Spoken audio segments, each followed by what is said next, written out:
Okay, guys, we are live. So for those listening at home, welcome to the Dungeon Musings YouTube channel. And my name is Kevin Madison, and I will be your friendly Dungeon Master today.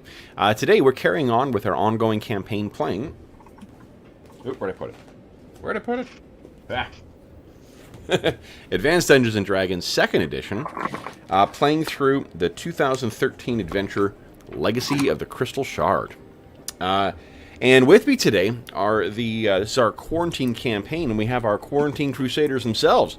Why don't you guys tell us who you are, who you're playing, and what level are you currently? Because I know a couple of you just leveled up. First up, we have John. Everyone, I'm John. I'm playing Falcore Hawk. He is a specialty priest and a ranger. He is a level 5 specialty priest of Solinar, and a level 6 ranger, especially the kid is falconer, so he's got a nice little pet that he doesn't use in battle because He's an asshole. Yeah, the bird's an asshole. Next up is Dave, our resident armor smith. I'm Dave. I'm playing Lex Wiltshire. He is a 6th level ranger of Myliki. Nice. And last but certainly not least is Mo. Hi, I'm Morris. I'm playing Thomas Branner, who is a 6th level fighter. Excellent. So, I think at 6th level, does your attack rate go up at 6, or does it go up at 7? I think it's 7. I think it's the next one. It's the next one, okay. So then you are... Whoop. Yeah. Next level, you'll be attacking twice every round. It's pretty crazy. So, guys, speaking of crazy, what happened last session? It was an eventful one. Oh, it's been so long. Camp swarmed by undead. That was 2 sessions ago. Yeah, I'm getting my locations. Well, I know we were camping, made our way east along the river. Yeah. You guys faced something that was really quite challenging. I'm trying to think what it was. There were some owl bells we bypassed. Yeah, you didn't end up fighting those, but there was something. I thought you fought something before that had beaten you quite badly. Oh, more cold light walkers. Remember during the day there was more cold light walkers that came in. That was unusual. Yeah. Well, I guess there's not really, as far when you're undead, there's not really a huge difference between night and day. So. Yes. Just you don't normally think about seeing undead during the day. No. All world's influence, I suppose. That's of course what the cold light walkers look like.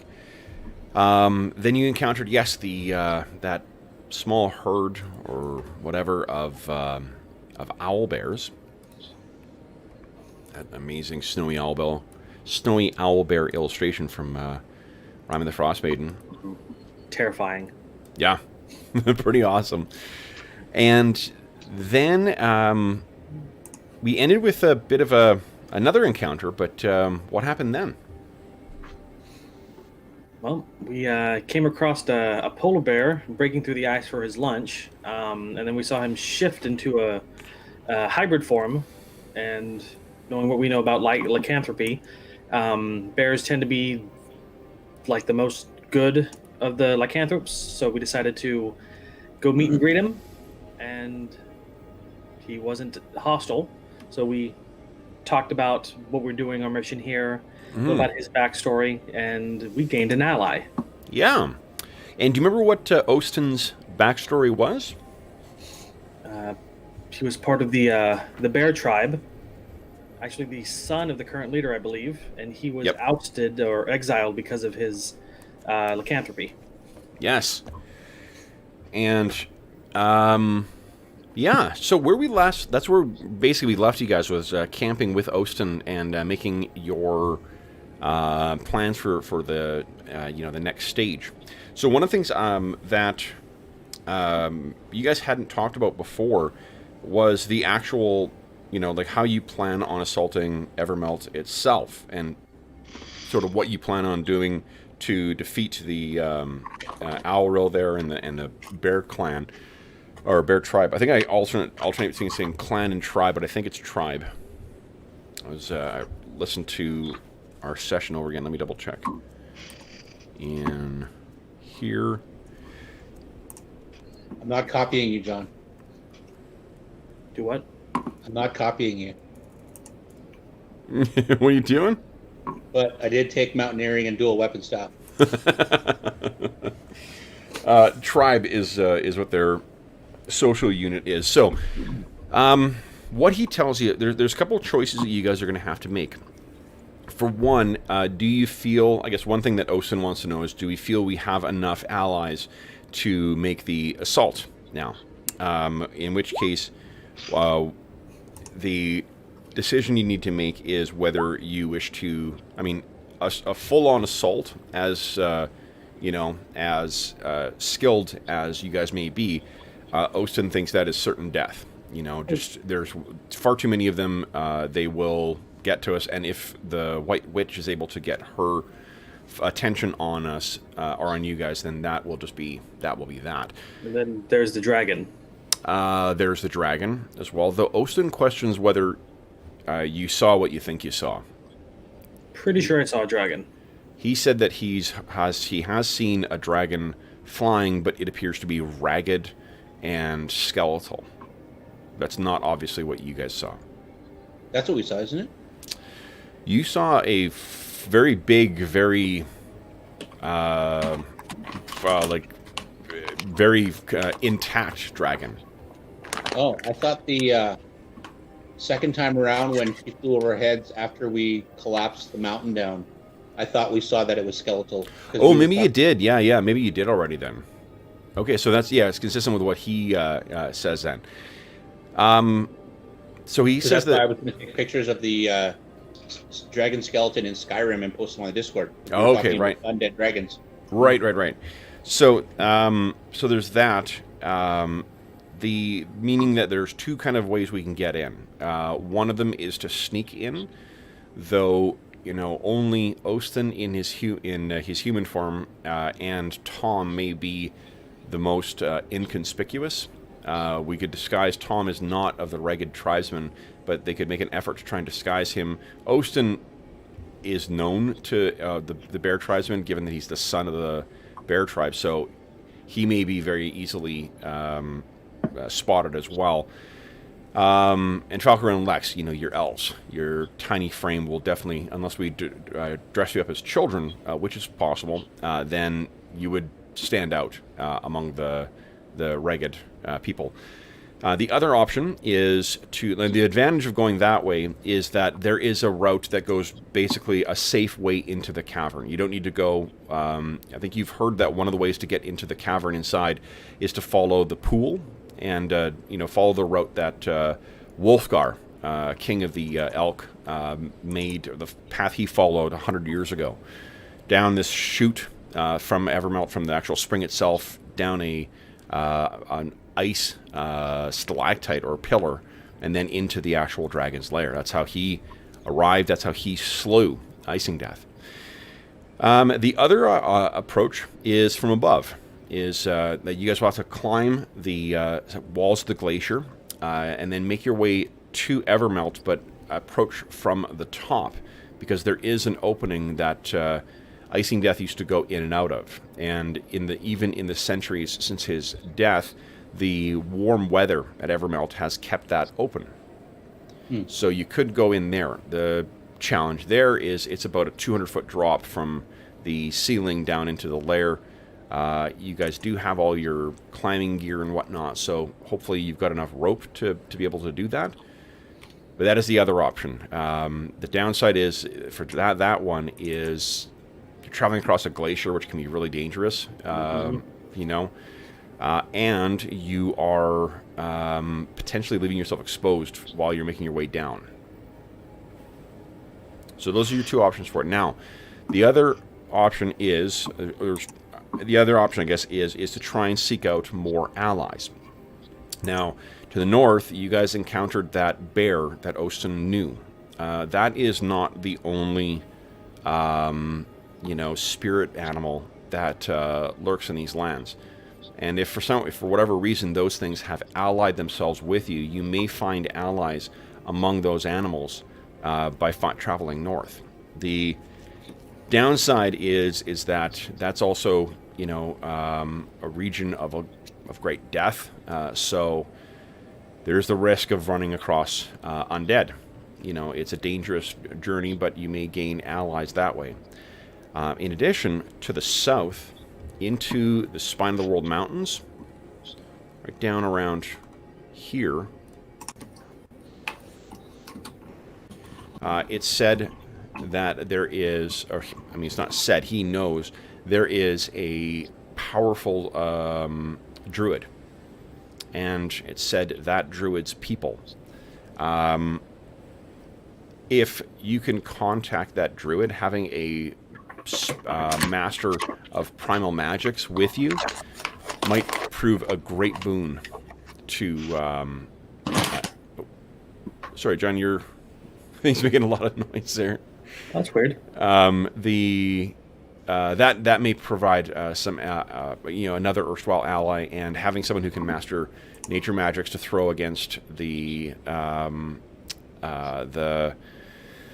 Ragged Tribesman and the White Witch, that might also be of assistance. And if the druid could have his or her secretive people ally themselves with you, that may prove to be a boon as well. The downside there is that there is in the region between the first peaks down here and down here, those are the hunting grounds of a feral pack of gnolls. So you run the risk of potentially running into them. So the options are you go forward with what you got, and you try and go in with one of the three approaches we talked about. First, frontal assault, sneak in through the camp, and climb in and sneak in through the top.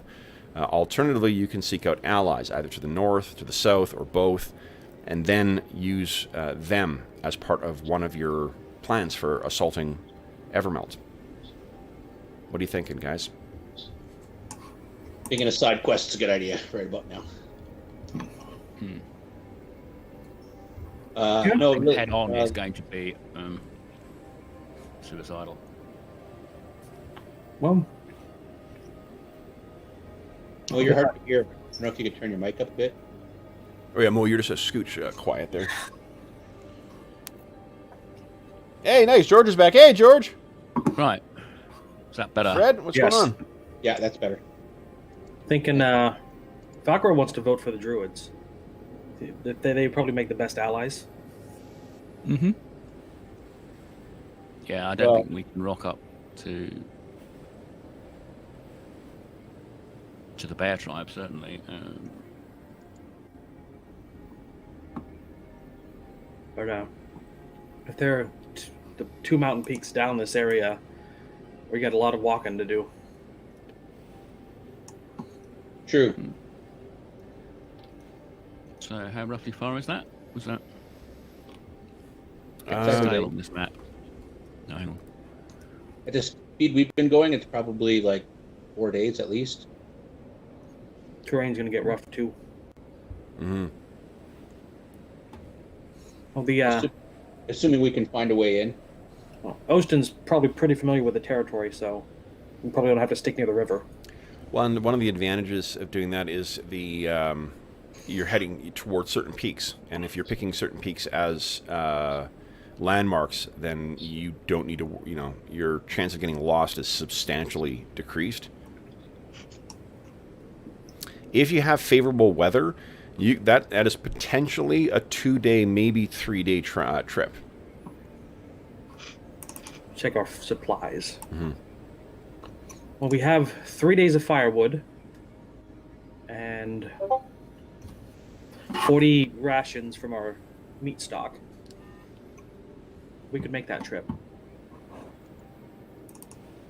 Well, Ostin can fish along. If we're keeping along the river too, he can fish for you as well.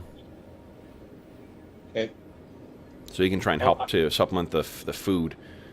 Lex agrees that Druid and a Druid's allies will be more helpful than just the animals. One of the things that's been bothering him is that we don't have any, like Falcore's got some great magic for helping us travel and such, but Other than his ever-full quiver and maybe a few other spells, he doesn't have a lot of anti-White Witch capabilities. My abilities are mostly utility. Yeah, so we need some help there. Yeah, I think that's a plan. Okay. Okay, south we go. All right. Lead on.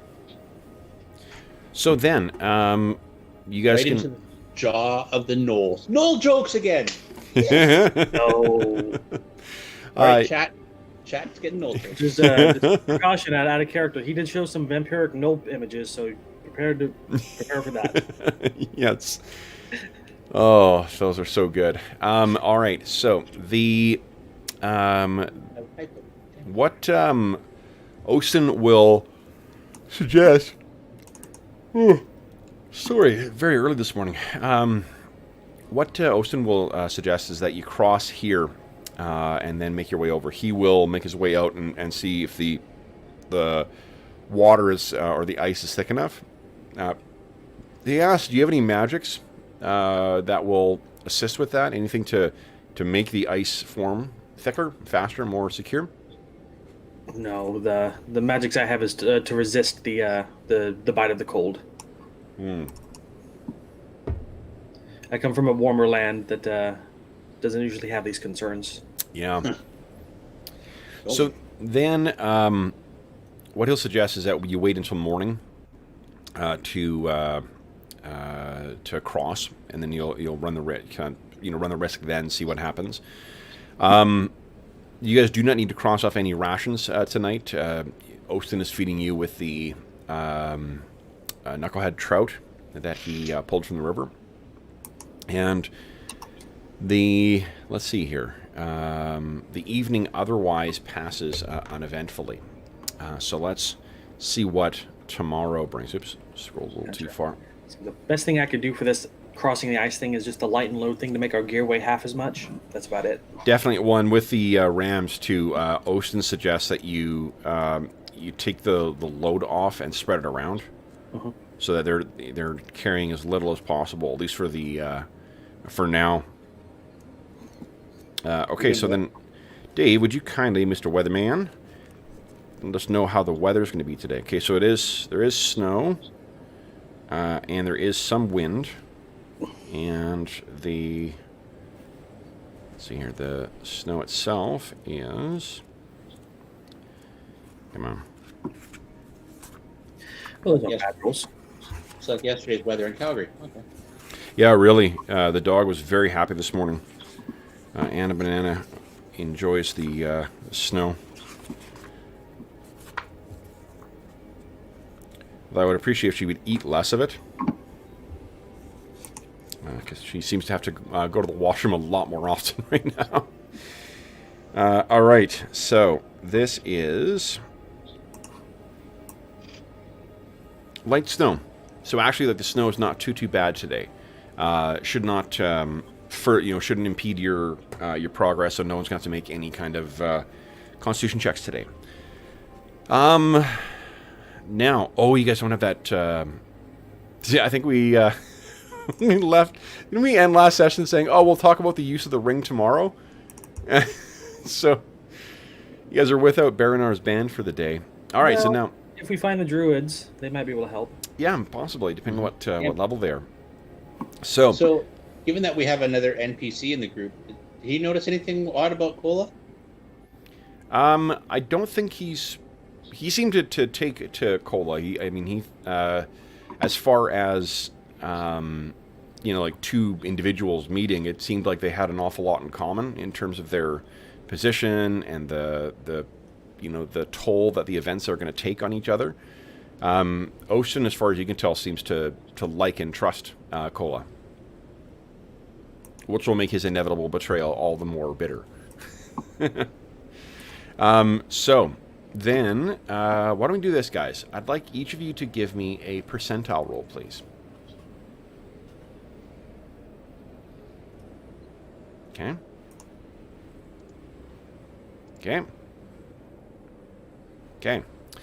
So, Osen makes his way across first, and ice at the edge of the river is still quite thin, so it takes a little bit to, to get yourselves up on that. But with each of you, it is a tense bit of travel, perhaps some of the worst that you've had thus far, as the snow is falling all around you, and you walk your way out into the middle of the river, and when you turn and look around, you can see, that all your allies are quite far back. Ocean has suggested you guys travel one at a time to avoid putting too much weight on any one place at one time.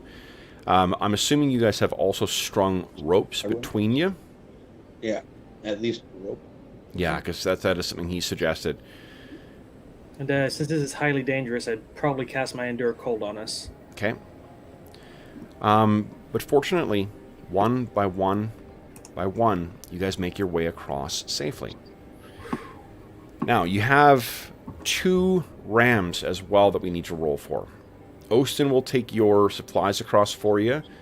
He tells you to secure them as best he can. He will survive going in and can pull himself out as a bear, but he doesn't want your supplies being damaged. For the 2 rams, who would like to roll for the rams? Okay. I'll roll for 1 then. Oh, shit. Okay. It's actually higher is better here. Oh. Yeah, Okay. yeah. So There's a percentage chance of the ice giving away. So the 2 rams are brought across as well too. They're not happy with this, but both of them successfully and safely make it to the far side. So you guys are now on the far side of this river. Now, let's see what you have in store for you today. Okay. Lightning load has been cast. You know what, and I'll mark my spot here again so I don't forget. All right. Oh, did Ostin have a catch of firewood we could have borrowed from? I think he's been burning it as needed, giving a D3 roll. Probably something we would have thought about. Yeah, so he's got 3 more days of. You can add 3 more days of firewood to your supplies. Okay. Makes me feel much better. Okay. Now, what I'll give you guys a choice of is, let me grab my rules for fatigue here. You will be able to travel your regular distance. Does anyone have endurance as proficiency? Yes. You do, okay. So you can substitute endurance for this. You can tell we were playing an outdoor campaign with Kev before. My character's got like direction sense, weather sense, endurance. Gorman has endurance just because he was small and had to run to keep up. So Yeah. I actually realised last week after we'd finished that Tom actually had an injured leg, so I can't fort smart or hustle. Oh, right. The same with me. I also have an injured knee. Right. So because your bum knee in your leg, that means you can't hustle. Never mind. Then that's I don't need to look up to see what you're doing. Oh, that's hilarious. The wounds are adding up. Yeah. Okay. Do you Sounds remember like what we could use that ring of Bernard to try and restore some people? Cola. All Got right. a new guy here, Cola. We could be doing a campfire with him. Come on. So let's see. All good, Andrew. Give me a sec here, guys.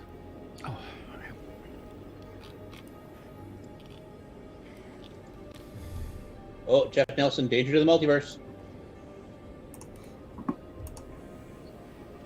Oh, he got it wrong. It's null danger to the multiverse. No danger. All right. I was checking to see what I rolled here. Okay.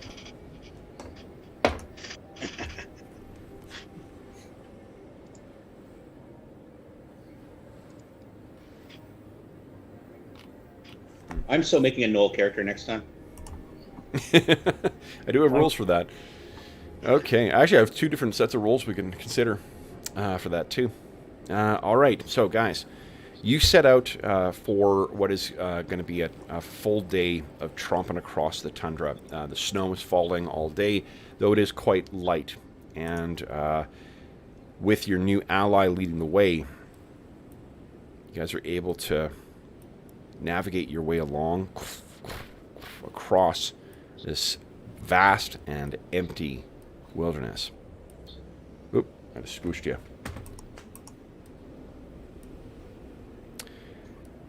And by nightfall, you guys have made it all the way to the fork between the rivers. And Ostin suggests what you can see looming before you to the south are the massive and slate gray, although covered in snow as well, spine of the world mountains. You guys will be traveling through a pass, and he says that between there, once you make your way through that pass, that's when things will be getting particularly dangerous. The packs of gnolls that race through there are said to have lost nearly all what little civilization or sense of civilization that they've had, and they seem to hunt and feed like savage beasts. They're also said to be something of a curse that lies upon them, but beyond that, it's said is the druid of the spine of the world mountains. This evening, you guys, once again, kind of put yourself to different tasks. Would you give me a percentile roll, please? Mm-hmm. Let's see if you found firewood. You did not. So you have to make use of one of your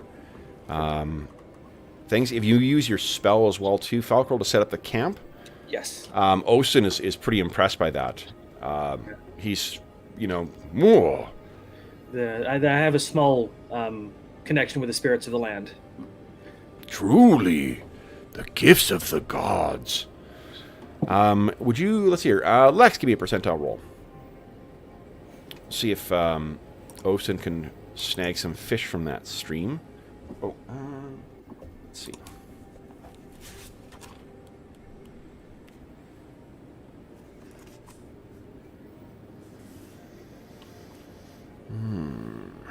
Oh, sorry. Actually, David, would you mind giving me 1d6 plus 2?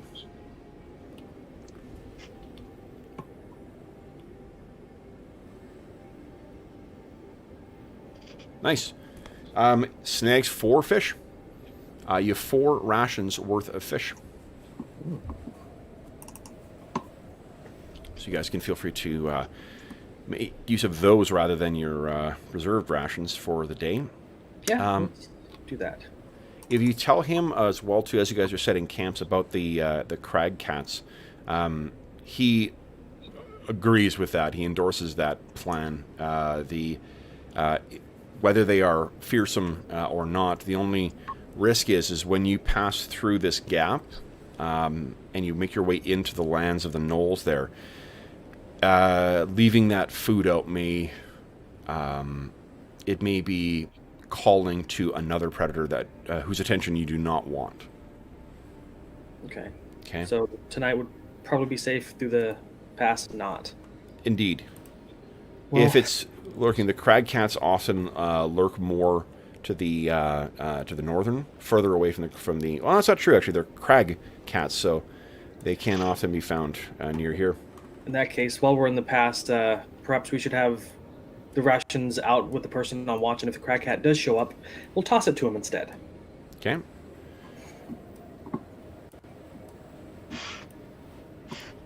Like that idea. Okay. One of our rangers that are on duty, we could probably use our naturally wiles to make it more friendly. To make the crag cat an ally. Yeah. Okay. So then, guys, would you... someone give me a D3 roll, please.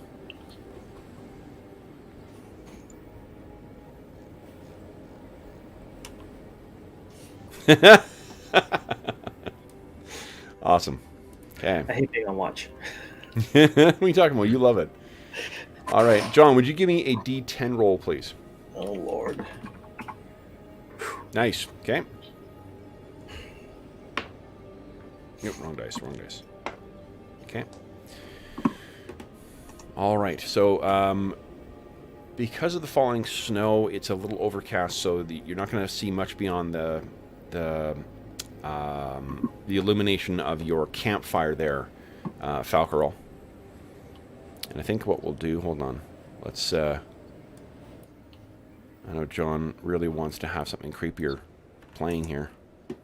He emailed me, it's weird. I woke up this morning to 3 emails from John saying, Cav, make sure you find really creepy music to play. I think my account was hacked.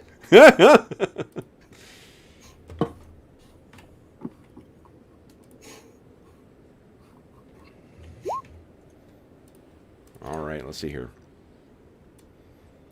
So we can find something new for you. Ooh, this sounds... Let's hear. It's a little too modern. How about... I'm giving Rangers a bad name? Rangers don't throw stuff. Well, I don't know. I already have a +4 out of my dex, so it doesn't really help me to have dual weapon style. Oh. And if I have a +4 dex for missile weapons, then it actually makes sense to try and throw stuff. All right, here you go, John. So you are on watch. The the head shake. Genius. You're on watch and staring into the fire. The snow falling around you. To the south, the massive peaks of the first, I guess, the front or the vanguard of the savage spine of the world mountains that will soon be enveloping your party. Even in the darkness, you can see the impression that the mountains give is that you can't see them, but what you see is massive swaths of the sky blacked out by their looming presence.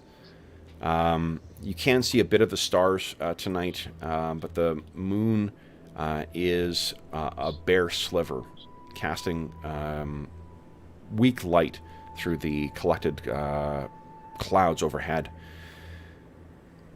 You're sitting, and what's your mind going to? What are you thinking? Well, he is just going over everything we've done so far. The trip up here, the close brushes with death,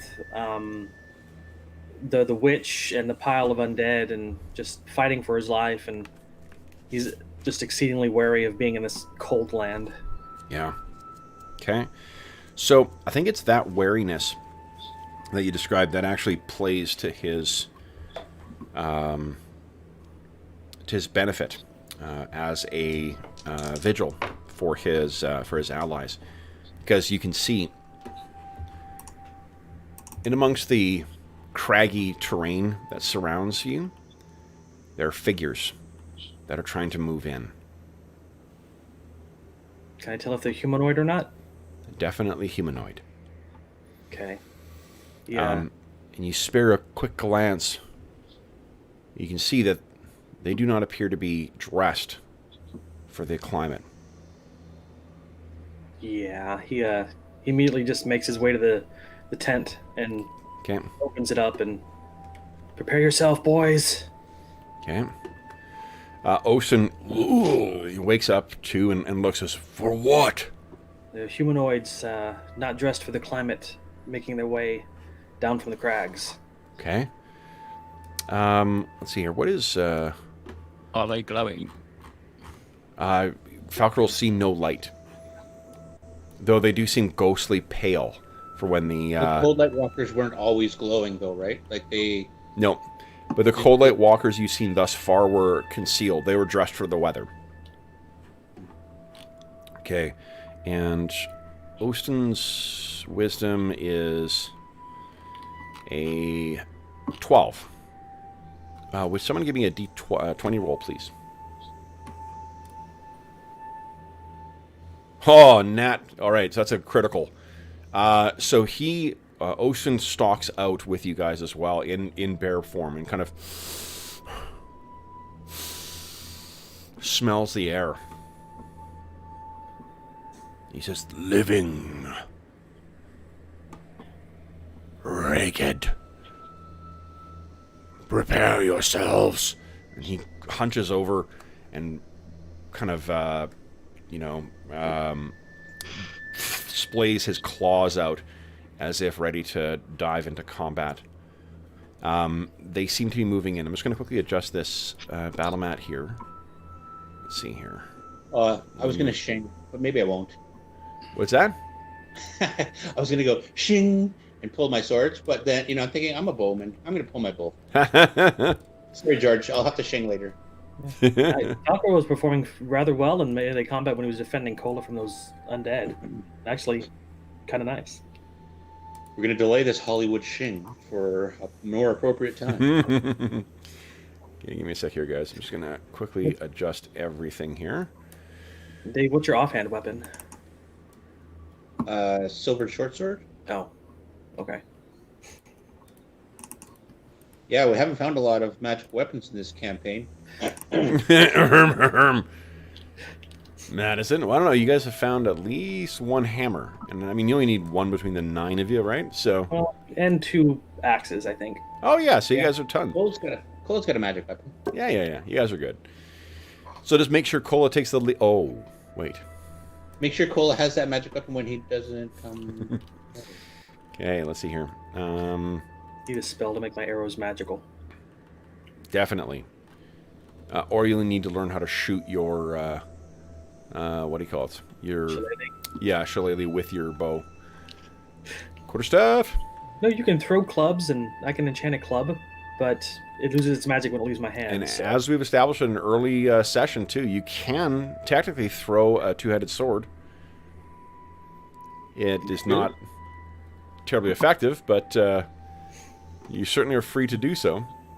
Hold on here. Where is? Huh. Oh, did I convince you to throw your sword now? Well, I don't know. I'm thinking if it comes down to it, I might have to, doesn't Aragorn throw a sword at one point? Yes, he does. End of Fellowship, I think. He tosses it at that Uruk-hai, doesn't he? Yeah, I think so. Oh yeah, lucky shot. Aragorn can do it, so can we. Absolutely. No problem. Okay, hold on. Sorry, guys, I missed...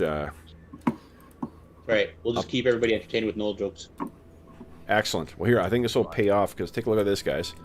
I've expanded our campsite. Boom. No problem like tomorrow. So we've got now more space around it, so I can actually have stuff coming in a little further away than right on top of you. Cool. Does that mean we can also use, some of those magic effects that John gave you? No, then we will crash the stream. Okay. Don't crash the stream. Now it's a payback for how many critical hits I got on you guys before. John said, critical hit on your stream. All right, hold on. I'm going to get the your adversary set up here. Because they are coming in from different directions, too. Ooh, lovely. Yeah. Oh, you meant that sarcastically. I meant it seriously. Lovely. Well, here I got a lot of cure spells prepared, but no really good offensive spells. Bear with me 1 second. I'm going to... So what do you guys certainly won't have time to get out of the tent. What are you guys intending on doing? Do we know which directions they're going to come from? They seem to be surrounding you on the east, south, and north. Oh, sorry, the east, west, and north. West, north, okay. Okay, give me a sec here. And I assume that building's not actually there. No, that one's not there. I just cannot remove it. Actually, I could cover it up if you want. Give me a sec here.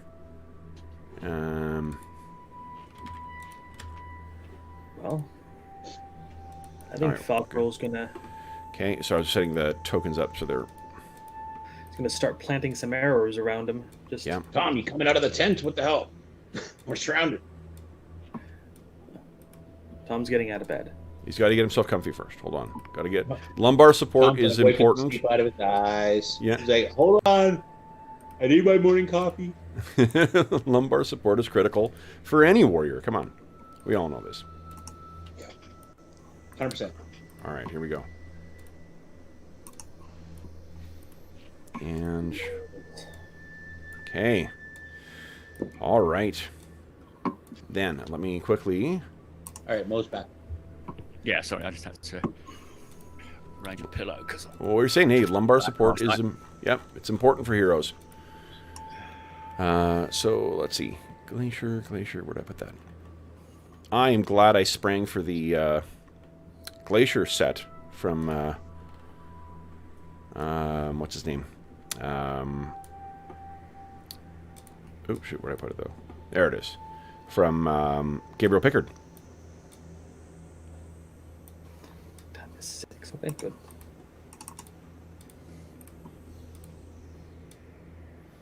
There we go, guys. How's that?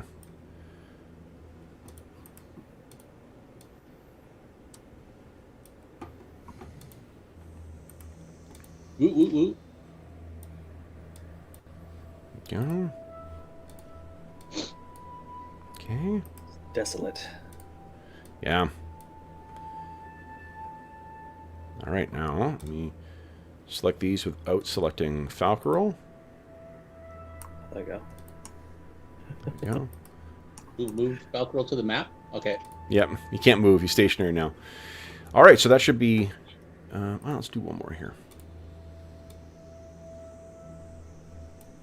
There you go. Boom. How's that, Second guys? one's very, very good. I can hardly tell where the transition Yeah. is. Yeah. His stuff is just amazing. Okay, so guys, with you guys out and looking around, you can picture that the surface is uneven enough that they have managed to keep themselves concealed until you can see them begin to move out. And guys, this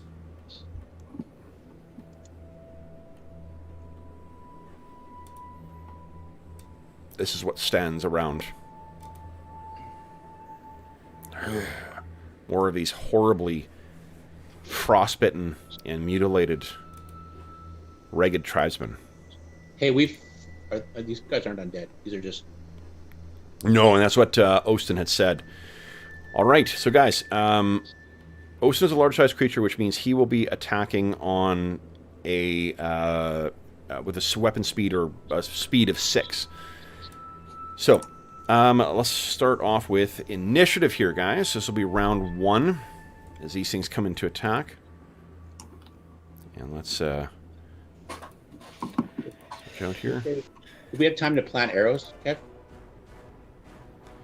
Sorry, you would have had time to plant arrows. Yes, absolutely. Yep.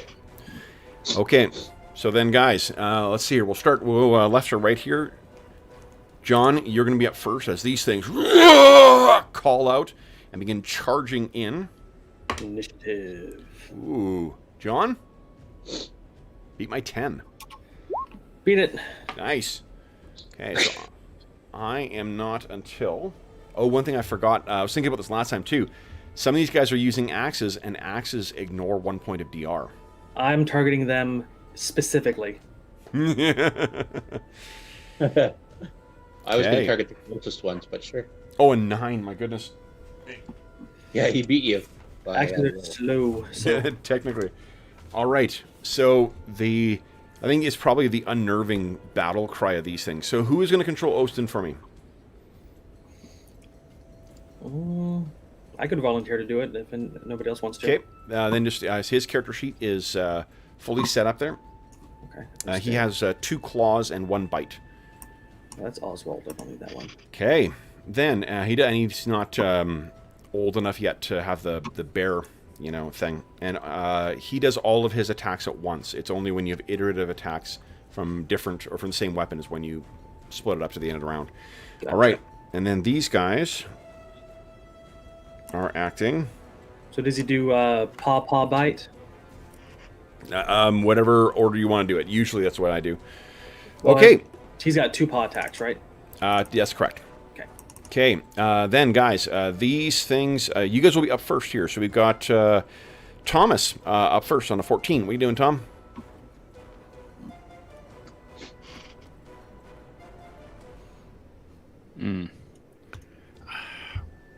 I think Tom's going to... No, select the right. He's going to sort of like put his back to the fire, get the sword out, and he's going to ready an action to, if anyone comes in within striking range, he's going to hit them. Okay. All right. Then, next up is Ostin and Falcore. Gotcha. Falcore, he just lifts one of his arrows to the sky and starts chanting on Solinar's name, and he casts prayer.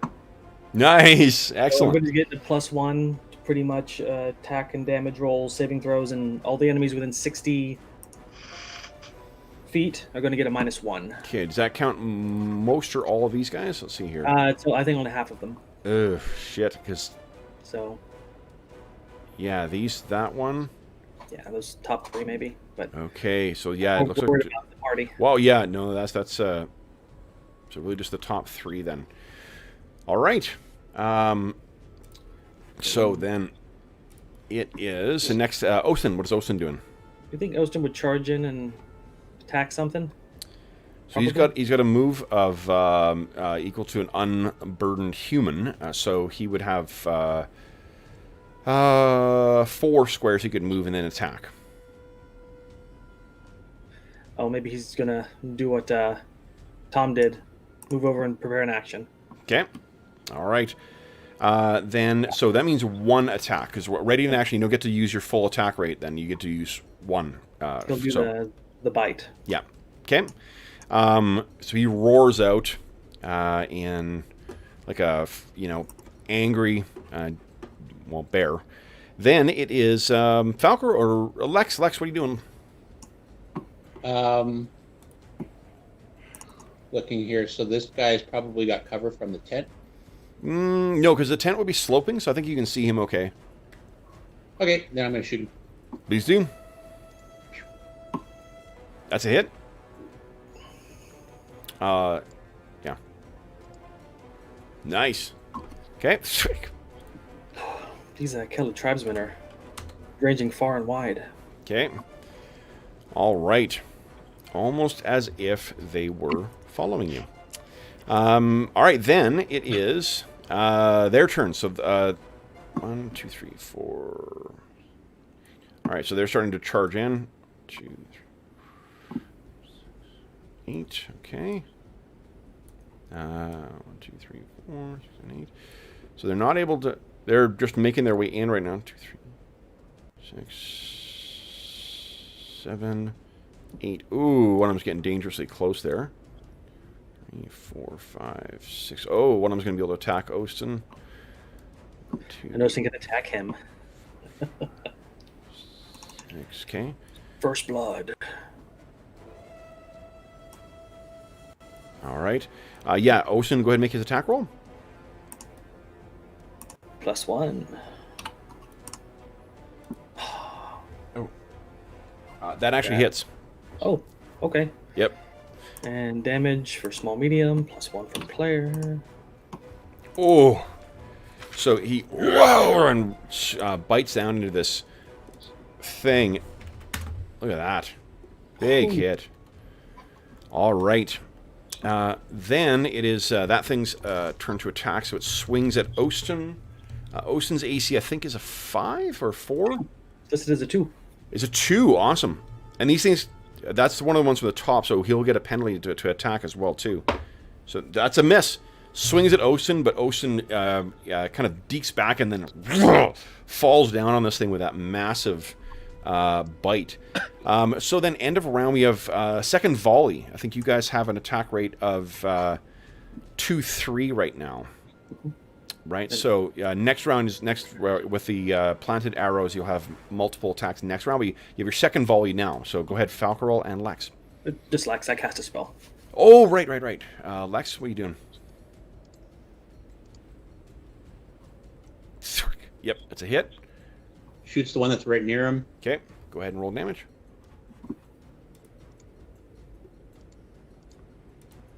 For 4. Nice. Okay. And It should be 5. Did you include the prayer bonus? I didn't include the prayer bonus. No. Okay, got it. All right. So then, that is the end of round 1, guys. So we're on to round 2. There we go. Kev, can you move between attacks? I'd lose my planted Yep. arrow bonus, but Yep, absolutely. All right. I might do some. John, you're still kicking my ass here, so everyone decide what you're doing for round 2, and then John, beat my 7. Beat it. Nice. I'm not until 15. Checking my weapon speed. So not undead. 6. So. Whoop. And Ostin. What is his weapon speed? 6, so 6. going on 8.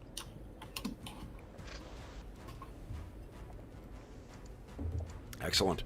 So first up is Tom. What are you doing, Tom? Okay, which are the ones carrying axes? Pick one. Okay, I'm going to go and say the one There, who's... you can see right behind you, there's one definitely charging in on Lex. Yeah, I think Ostin can probably look after himself. Oh, you said the one charging on Lex. Yeah. All right, so I'm going to move over to there and give him a good whacking. Awesome. Go ahead and make your attack roll. Right, oh, hang on, I'm going to get my character sheet up. Bear with me a second.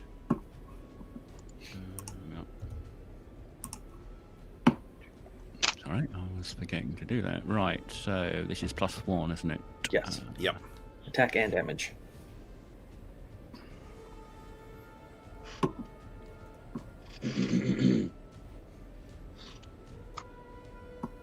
Oh, nat 1. You have 3 points of astonishing fortune. Do you want to re-roll that? Might be a good idea. Yeah, I think this early I can try and stop Lex getting hit badly, so I will. Yep.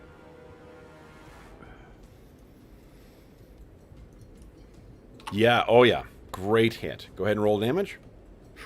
Make sure I get the right one. That would have hit that Calabrazu from last night. Holy smokes, 11 points of damage. Okay, so you definitely have this thing's attention now. These are the superior berserkers. Yeah. All right. Then it is. Oh, you know what? Actually, hold on. I need to do one thing here. I set all the tokens, but I did not roll. I'm not having them have an average hit points. That's not what we do in this game.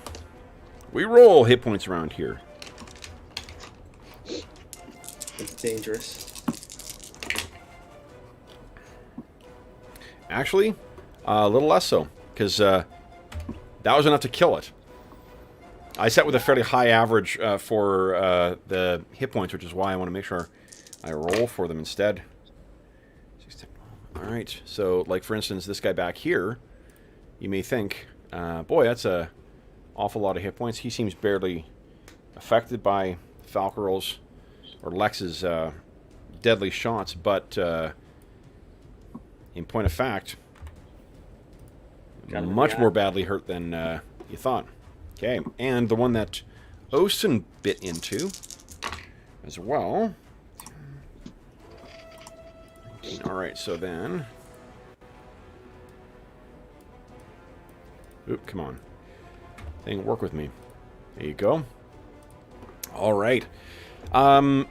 So, yeah, Tom, I think you, Lex, you shoot one arrow into this thing, and this frostbitten warrior, his beard half patched away from blackened dead skin, was coming in with his axe, and Tom deftly sees it out of the corner of his eye, jumps in, and with a single stroke of his longsword, cuts this guy down. Then it is Falcore and Lex and Ostin. Who wants to go? You want to go, Lex?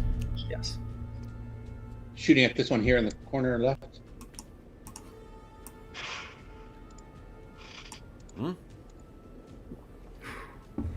That is a hit.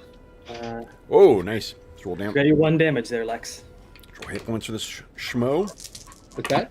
You got your prayer bonus. Oh, right. So 9 damage. Yeah. So that's 9 damage. Yeah. Holy smokes. Watch this. Thing is, I have my 3 attacks already pre-populated on my screen, and I've already added the +1 bonus, so I'm just, hitting okay. See, it's a solid shot in this guy's chest. Causes him to stagger. Lex, or I'm sorry, Falcore? Yep. We'll have Ostin go next, and he'll go after the one that he's attacking. Okay. He's gonna bat at him with his huge paw. Please do. Roar. Go. Paw. Miss. Second paw attack. Okay. Go. That is a hit. Go ahead and roll damage. +1 from prayer. Oh my god. Kills him in 1 stroke. So he swings at this guy, and this Berserker kind of ducks to the side, and then you hear the sickening snap as his massive paw smashes up against where his neck is. His head twists at a weird angle, and he falls down in a heap. And he's gonna step over and bite at this guy. Go ahead and make your attack. And boom. Come on, Ostin. MVP. MVP. That is a hit. Go ahead and roll damage while I roll hit points for him.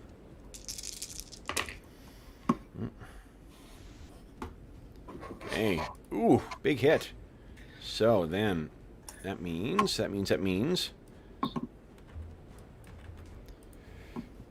This one kind of hits him and pushes him back, though. So, all right. Falcore's gonna tag team with Lex and try to take one down before he gets to go. Please do. Picks up his bow, inhales, and lets loose an arrow. Okay. Let's see. Yep, hit. Go ahead and roll damage. Oh, +1 from player. Come on. Oh! Hits him square in the forehead. So that one shot from Lex knocked him to the side when it hit him in the chest. And you hit him in the temple, I guess, Falcore, and he drops down in a heap. All right. Then it is the Berserkers' turn. All right, so we got, let's see here, 1, 2, 3, 4, 5, 6. So that was able to get in on him. 1, 2, 3, 4, 5. Okay, one on Falcore. Out behind. 1, 2, 3, 4, 5. Oh, one comes racing around the corner on you there, Tom. And this guy, what does he think? Yeah, far. 1, 2, 3. Nice of him to give me a target for my second strike. Well, let's see how grateful you feel after he hits with this axe. Okay, so your AC currently, Tom, is what, a 1? Yes, because I switched over to my backup buckler. Right. Okay, so you see him coming in. Let's see here. That is a miss. He swings this axe at you, and you are definitely able to step aside. Falcore, your armor is, what, a 3? No, I'm wearing banded mail, plus I have a buckler. So Okay. First attack, it's a 0 AC to hit. 0 AC to hit. All right. Whoop. Oh, nope, sorry, it's a 1 because my dex is lower. Okay, yeah. 1, 19. That is a solid hit on you. All right. Ouch. He's not using an axe, is he? You take 10 points of damage. It ignores 2 points of DR. As this axe comes slamming down into you. Jeez. I'm gonna stab Then- the crap out of him. On Ostin, I have 2. Let's see, one that is not charging first. A 9. I hit an AC of 8. I think that's a miss on him. And I got the 2 that are charging. Nat 20. And he is a large-sized creature. So, But problem with battle axes is they don't do more damage, just do DR. yeah. 16 points of damage on Jeez. Ostin. He doesn't have any DR, does he? He does not know, That unfortunately. is Bear almost hide. half his hit points. Yeah, these things are dangerous, and such as the balancing act of being a large creature. Bear that in mind when you enlarge your allies. So far, I haven't turned anybody large yet. Yeah. Okay, so guys, that is okay. Now we got second attacks and second volleys. So Tom, you want to do your second attack first? Mm-hmm. I sort of bow in a slightly mocking way at the guy that tried to hit me. Mm-hmm. I'm rolling hit points for him. I'm assuming you're going to hit. 9. Oof, he's got a lot of hit points, though. That is a miss, unfortunately, Tom. Okay. Then it is either Lex or Falcore. You have your second volley. And neither of you moved, I think, so you actually have 2 extra shots here. Yeah, Lex, that's a hit. Go ahead and roll damage. Is it 5 a hit? 5 is a hit, yep. Okay.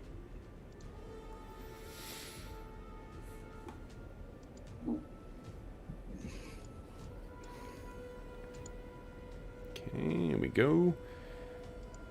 And does this include your prayer bonus or not? That includes the prayer bonus I added. Includes prayer bonus. All right, so you hit this, and it hits low in the rib cage, and you can see as he continues to kind of try and run in, blood begins just like oozing out of his mouth, because that was a huge hit on him. Okay. Pretty sure you collapsed one lung there. Falcore, what are you doing? I'll take a pop shot at him too, because I think me and Lex are tag teaming him. Yep. I love that. One goes down. You both turn. Another one goes down. Oh yeah, big hit, Falcore. You know what? You don't even need to roll damage. He only had 1 hit point left. So he's hit in the chest, and then simultaneously again in the temple. Boom. Another one down. And then you see Lex scan, and he's like, Second one. Tighten up your aim, Lex. Go for it. Okay. Okay, Lex fires it into the ones at Osen on this, the one that's just clear of the fire pit. Okay. He's going to take the -6 with the +1. Okay. That's a hit. I'm going to be doing the same thing. I'll roll hit points on him. Okay, that's... Okay, this one's tough. Oh, another solid hit. Oof, nice. Okay. Maybe you'll not want to fight the bear and it come rushing at me or something. Falcore, that's a hit as well. Come on, Solinar, guide my arrow strong. There we go. 8 points of damage. Nice. Okay. Unfortunately, still up. And Okay. as you guys may remember from having faced these before, the barbarians are specialized. They are. So we have our second attacks here. One charged, so. That is true. Actually, I got 2 that charged on him, and the other one's charged on you guys. So the only one that can make a second attack is one of the injured, the one that Osen bit. And I rolled a 4 for him. So that is not... He swings at Osten, but clearly that massive mauling that, he's Leo DiCaprio in The Revenant. I think right. the reason we're good tag team was because we remembered the specialization. Take him down. All right, guys. So that is the end of round 2. We're on to round 3. John, you're still kicking my ass with initiative. Trying to. So, let's see here. Would you... Oh! Kindly beat my 10. Rushing it. Nice. All right, so I'm not until an 18, guys. So.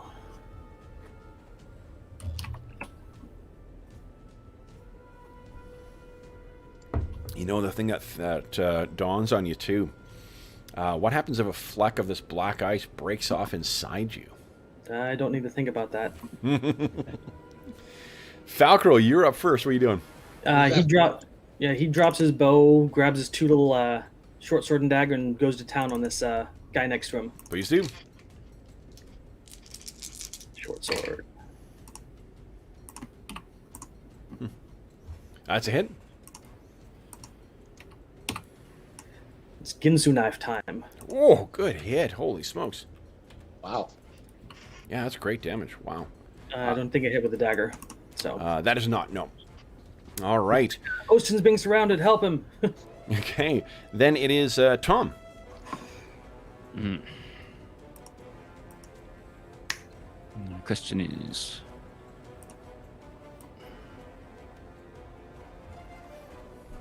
I'm going to go and help Osten. I think you guys have got these 2. You got a guy standing right in front of you. Oh, of course. Yeah, I'm going to have to try and take him out then. Okay, yeah. I don't want an axe. He's a big one, too. I rolled hit points for him. Yeah, it's mostly Lex. Oh, damn it. Okay, that is not good enough. This guy is... He's much more... I think it's the raw aggression of this attacker is throwing you off balance. Then it is Lex and Osten. Lex, you want to go first? Sure, Lex will let the first shot fly with a -6 at the guy who's nearest to fire. Oh, yeah. Please do. Oh, Oh, narrow miss. Now, does that include the prayer bonus? that does include the prayer bonus. That's... Now, does it include your... Oh, you're not specialized with the bow, are you?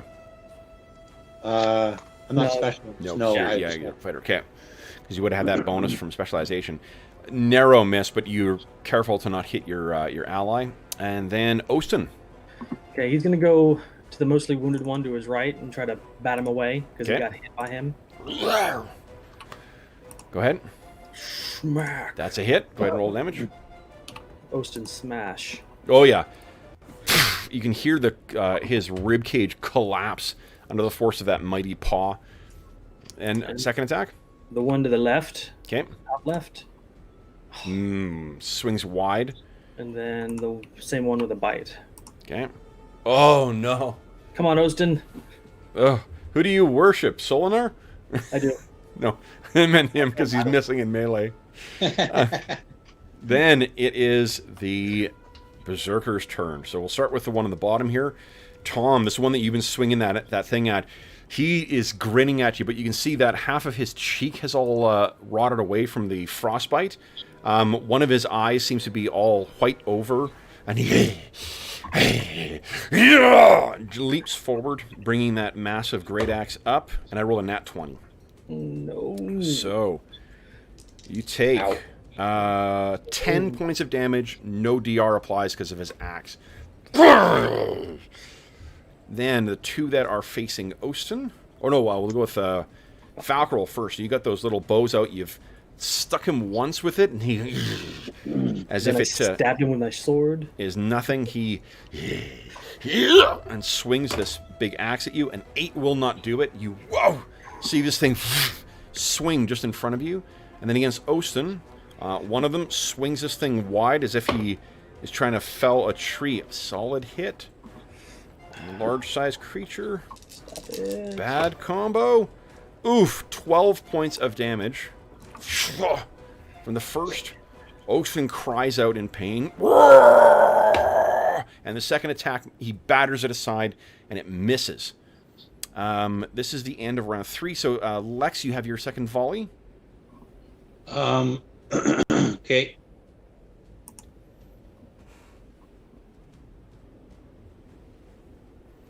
What are you thinking? Ooh. Again, you just, I think the... Okay, running over. Excellent. All right. Guys, I think that brings us to the end of round 3. We are on to round 4. So, John, you're still kicking my ass. This could be a critical round for the Berserkers to attack first. No pressure, right? Oh! Oh, I beat my 1. Well, we might stop up The upside is these weapons are very slow, so I'm attacking on a 9. My weapon speed is a 3, so 7. Okay. Ostin is a 10. Where's my longsword? 5? 5, yeah, longsword's a 5, unless it's magical. All right, so first up will be Falcore Hawk friend. He is torn. I already decided what I'm doing. He's got to kill the guy in front of him. Okay. Short sword attack. Going for the gut. Go. Come on. Yes, hit. Digging in and twisting it. Go ahead and roll damage. Oof. It's a hit. Not a... Dagger. It's more side than to the center of mass. Oh, no. Okay, and then I'm going to pivot around the guy and get over here. Okay. All right. Then, unfortunately...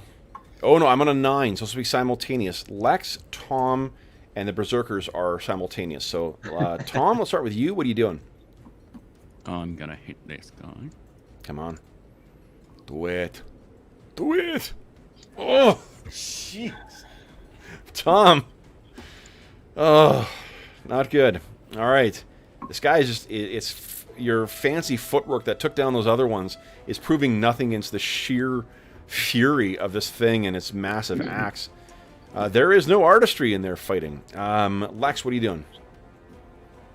Lex is going to attack and attack. The short sword does hit. Maybe that'll divert his attention. He'll go after you instead of Austin. Well, this is simultaneous, unfortunately, so... Nice. Okay. So, let me adjust its... Did I add a +1 to that? I didn't add a +1 to that. Shit. Did not, so, okay, that's fine. I'll include that. All right. Then, that is a big hit on this thing. Lex, what were you doing as you were running up towards the melee here? Screaming like a madman, try and get their attention. Okay. So I think that means I'll trigger a random chance. Let's see here. 1 to 3, it'll be Austin. 4 to 6, it'll be Lex. It's Lex. Yep. Kill your friends. Lex, you got its attention. All right. So first, we've got the one on. We'll go top to bottom. Actually, no. The one against Austin, that's likely to be a lethal strike. So let's start with Tom. Once again, we introduce a cool new ally and kill him in 1 round. So, Tom, you're up first here. This thing knocks your sword stroke aside, tries to return the favor, but his clumsy strike is too wide. You keep yourself back again. Falcore, you've kind of danced your way around this one, having nicked him with your short sword again. He tries to return the favor, and it is a wide miss. Lex, this one sees you charging in. You score a hit, but simultaneously it swings at you, and you duck underneath this thing's massive black blade. And the final strike on Austin. This Berserker, driven by fury, swings, and I rolled a 7. It's a miss as he swings in at Austin. I don't think I rolled higher than a 7 on any of my attack rolls, guys. All right. It is a favorite round, so Austin, shot. Your turn. This is a specialized round. Yeah, that's true. Yeah, he's going after the top left one. He's just like flailing, roaring his denial of death to the sky. Oh, it's a miss. I think he's got 3 attacks. That's per a round. hit. Go ahead and roll damage. Ooh. It's a big hit, but not enough to take him down. He's going down. That bite hits. Roll damage. 17. Yeah, it rips his freaking head off. Holy shit. Oh my god. Max. That was 3 away from max. Wowzers. All right, so that is, yeah. Suffice it to say, he bites this thing and his head falls off, drops to the ground, and he roars out in triumph. Then we have second attacks, and Tom, you're up first for your specialized attack. Come on, see if we can score a hit here. If I ever make a werebear and unlock Yes. I'll make armor. Well, once they reach a certain level, they get regeneration as well. Ooh. Yeah, they're pretty awesome. Okay. Oh, you just rolled attack twice right. there. Yeah. No, that was mine. Let's see. 12 damage. Nice. Yeah. That is a... Look at that. That is one. One more like that, and he is down. He was shocked by the stab, so he tries to carry that axe up. Oof. I hit a... Oh, you're an AC 1 right now, Tom? Mm-hmm. Okay, so yeah, he swings at you, and that is a miss. Then it is... let's see. The Berserker with Falcor. Hang on. I think that probably did hit, because I've had Dex reductions. Oh, okay. And I haven't recalculated my AC. Yeah, that probably would be a hit. I'd be a 2 now. Okay, so then you take 11 points of damage. No DR applies because this axe. So both of you cost Is it dex you reduction from an injury? It's from the the witch that threw those bolts at us. the White Witch. Yeah. All right, then Falcore, this Berserker on you, nat 20. Sorry, Well, sorry. that's okay. And it is 15 points of damage. Yeah, And I then- lost 3 con and 2 Dex. Eesh. Yep.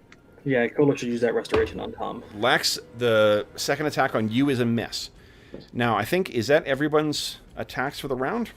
I think yes. so. Okay, so we're on to round 5, guys. Now, I lost initiative. you lost initiative, so Dave, This is you were also up. the last round of prayer. Okay. Ooh, Dave. I'm running the gamut today. Beat my 10.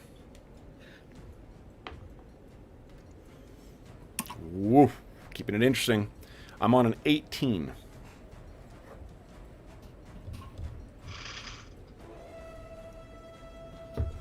All right, so first up we have, looks like, I think probably Falcore. Tom, you're on... He hasn't added yet. Okay, 12. All right, so then, first up is Falcore on an 11. What are you doing? So he doesn't hit hard, but he strikes fast. Okay.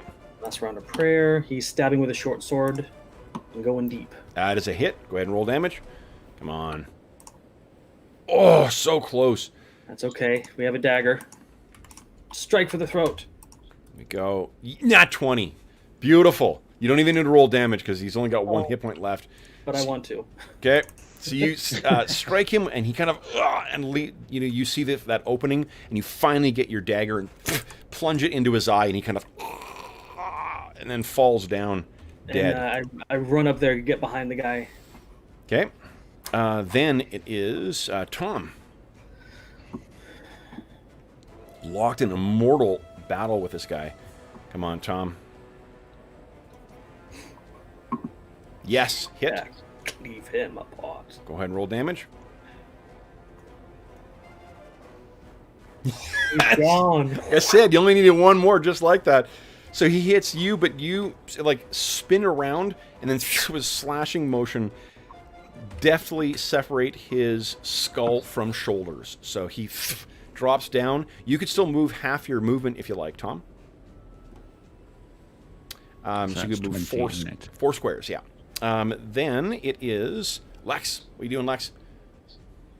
I'm running over. I'm pulling out a healing potion in case I need it for Austin. I think you can't. You've already taken an action this round, which is to attack, so you can't also. Right. Yeah. So yeah. But I'm getting Pathfinder. Yeah. This ain't no Pathfinder. Then Lexi, your turn. What are you doing? Falcore's flanking. Is that a +2? It'll count towards his AC, but Okay, so there's just the +1. Yeah. Last round of prayer. Yep.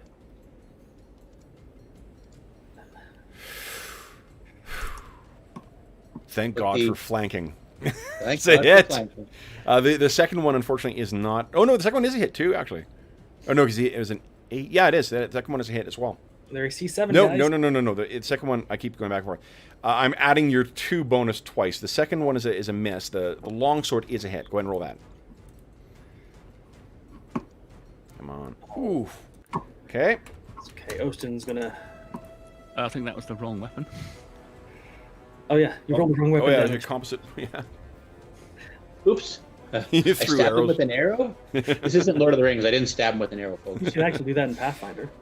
Yeah, I mean, I've seen a lot of Whoa, rolls should have stabbed him with an arrow. using an arrow as a weapon. Okay. Osen. Okay, let's get Austin in there. Oh yeah, because Lex isn't a kill stealer, so you just soften him up a little. Nice. I loosened it for you. It's all your. Big hit. Go ahead and roll damage. Oh, and that's enough to just batter it to the ground. And with him down, Ocean turns and roars out, and you can hear what's coming out is the combination of like a bear's triumphant, shout and something in the language of the Rhaegar tribesmen. Nice. Good thing I prepared so many healing spells. This echoes out wow, across the open tundra, and it seems as if that is the last of the Rhaegar tribesmen. Okay, Nice. so let me. Okay, 1, 2, 3. So much for sneaking in and getting past the knolls. You still have to make your way through the pass. It's very unlikely that his bellow would make its way over there. Okay, I'm throwing out healing spells now. Oof. Don't worry about me I'm gonna worry about you. until everybody else is fixed. I still have like 50 hit points or something. Tom gets 10.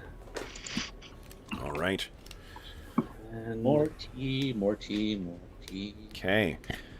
Oh, did you heal Austin? yes. Nice. Like, you're getting 4.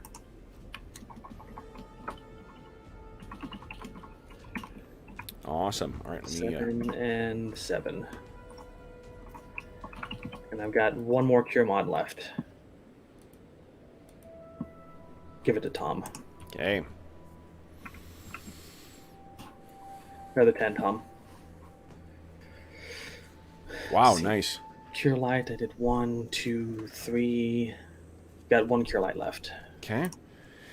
So then, guys, let's check and see if there's anything on these guys. Let me give it to Austin.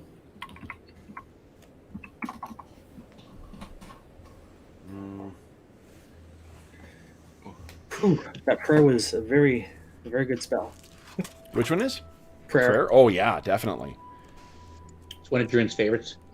Yeah, I keep create campsite as my main 3rd level spell, but my bonus spell alternates between prayer, repair injury, or Everfold Quiver when I think I need it. So. Okay. I slap Austin on the non-injured shoulder and good job. I think you killed more of them than we did.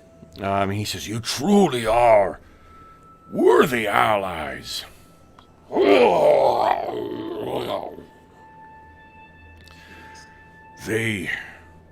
I wonder, did they track you or me? They came at us from 3 directions, so I don't know. Here, and he sort of gets down and lopes and you see him change into a full bear form, and he lopes off to the edge of the camp and kind of looks, he's sniffing around, and you hear him roar from the edge. Falco, we haven't been doing anything to try and hide our tracks. That he has a good point. Might slow us down a little bit, but when he changes back, he says, "Lex, no. What I contemplate is, were they sent for you, or were they sent for me? Our fellowship is a day old. They would not have known thus far that we have become allies. So did they come for you, or did they come for me?" Well, we have fought them before. Yes. And the White Witch showed up just a few nights ago with frozen undead, and yeah, it's like someone's trying to slow us down because they know where we're trying to go. Yeah. We've scuffled with them before, so it's likely us they're after. Then it is fortuitous that we have allied. Fagro Yes. looks around to the bodies and looks for anything like that icy ring. What you do find is about 36 gold pieces on them. Okay, read this. Falco, after you dropped Kelvin's Cairn on her army, she's probably a little pissed at you. Probably. Dropped a mountain on her army, so I would be kind of pissed. Would you guys give me a percentile roll, please? 36 gold. Adding that to my sheet. 12 of it. If I find one of those rings on them, I'm dragging one of the bodies off into the distance and leaving it there. So this time you actually do not find a ring. Good. What do we do with the black ice? Bury it. However deep we can get it. Okay, one second, guys. Actually, we're near a river, aren't we? Throw it in there.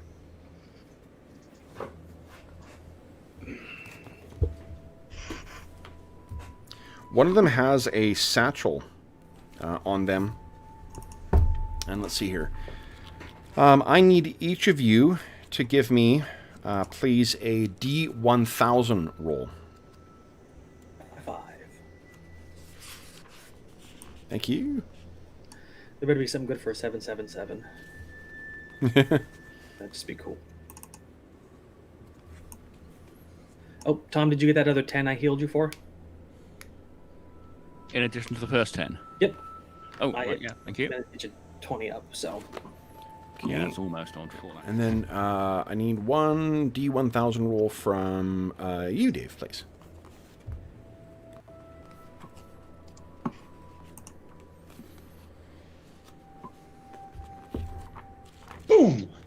562. 562. Okay, give me a sec here, guys. 555. Magical arrows of undead slain. And of course, this Rollmaster 666 would be something. You summon a demon. I keep thinking about running a Rollmaster session, but the amount of prep that's required for that is just a little intimidating, and I don't know if it'd be worth it. Yeah, I mean, you need with those. You really need to have the players know their characters and have all the sheets photocopied, Absolutely. so they can just flick backwards and forwards and tell you what it was. Yeah. I don't think it would take, as a kid, it took us a dog's age to play through. Like, D&D just felt so much faster than Rollmaster, but I think that was with one copy of Arms Law. So I imagine that would probably play faster if we had, PDFs and stuff like that. I need one more D1000 roll. Go for it, Dave.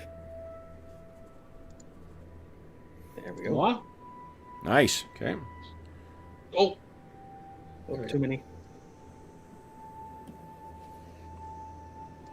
Ooh, okay.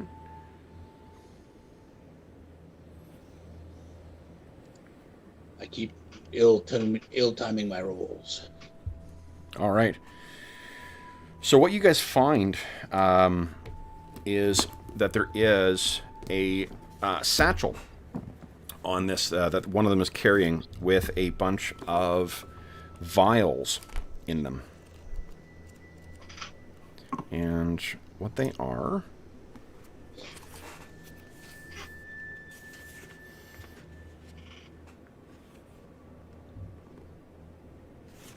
One second here. 11111 is... here we go. So there are 4 potions of healing in there. There is one potion that seems to have like particulates listed in it, or not listed, but within it too. It's got like a fairly clear vial, and there's looks like little bits of dirt are floating in it. There is another that has a oily kind of quality to it in a squatter kind of jar. Does the dirt look like gold? No, it looks like dirt. Like if you suspended dirt in like vinegar, that's what it would look like. It's not Goldschlager then. Not Goldschlager, no.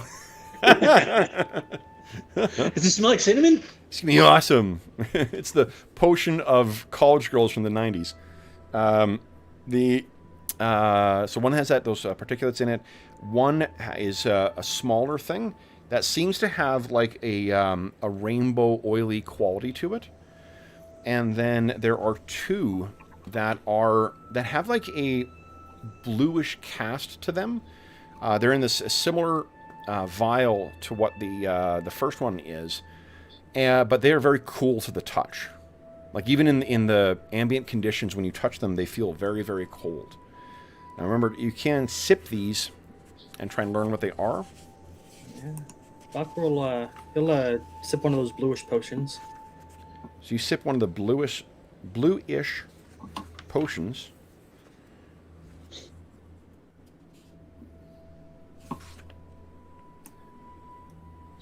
What's our loot look like? Do we have a loot thing? We do. I'm adding it. Okay. And what this is a potion of white dragon breath. You can consume this, and there is a chance that you won't know until you try and use it whether it's defective or not, because they are fairly unstable. But if it is stable, then you have 1d4 hours to make 1 breath weapon attack, which will be...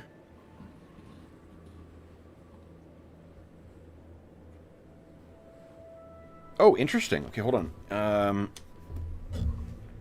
I'll tell you how much damage it does.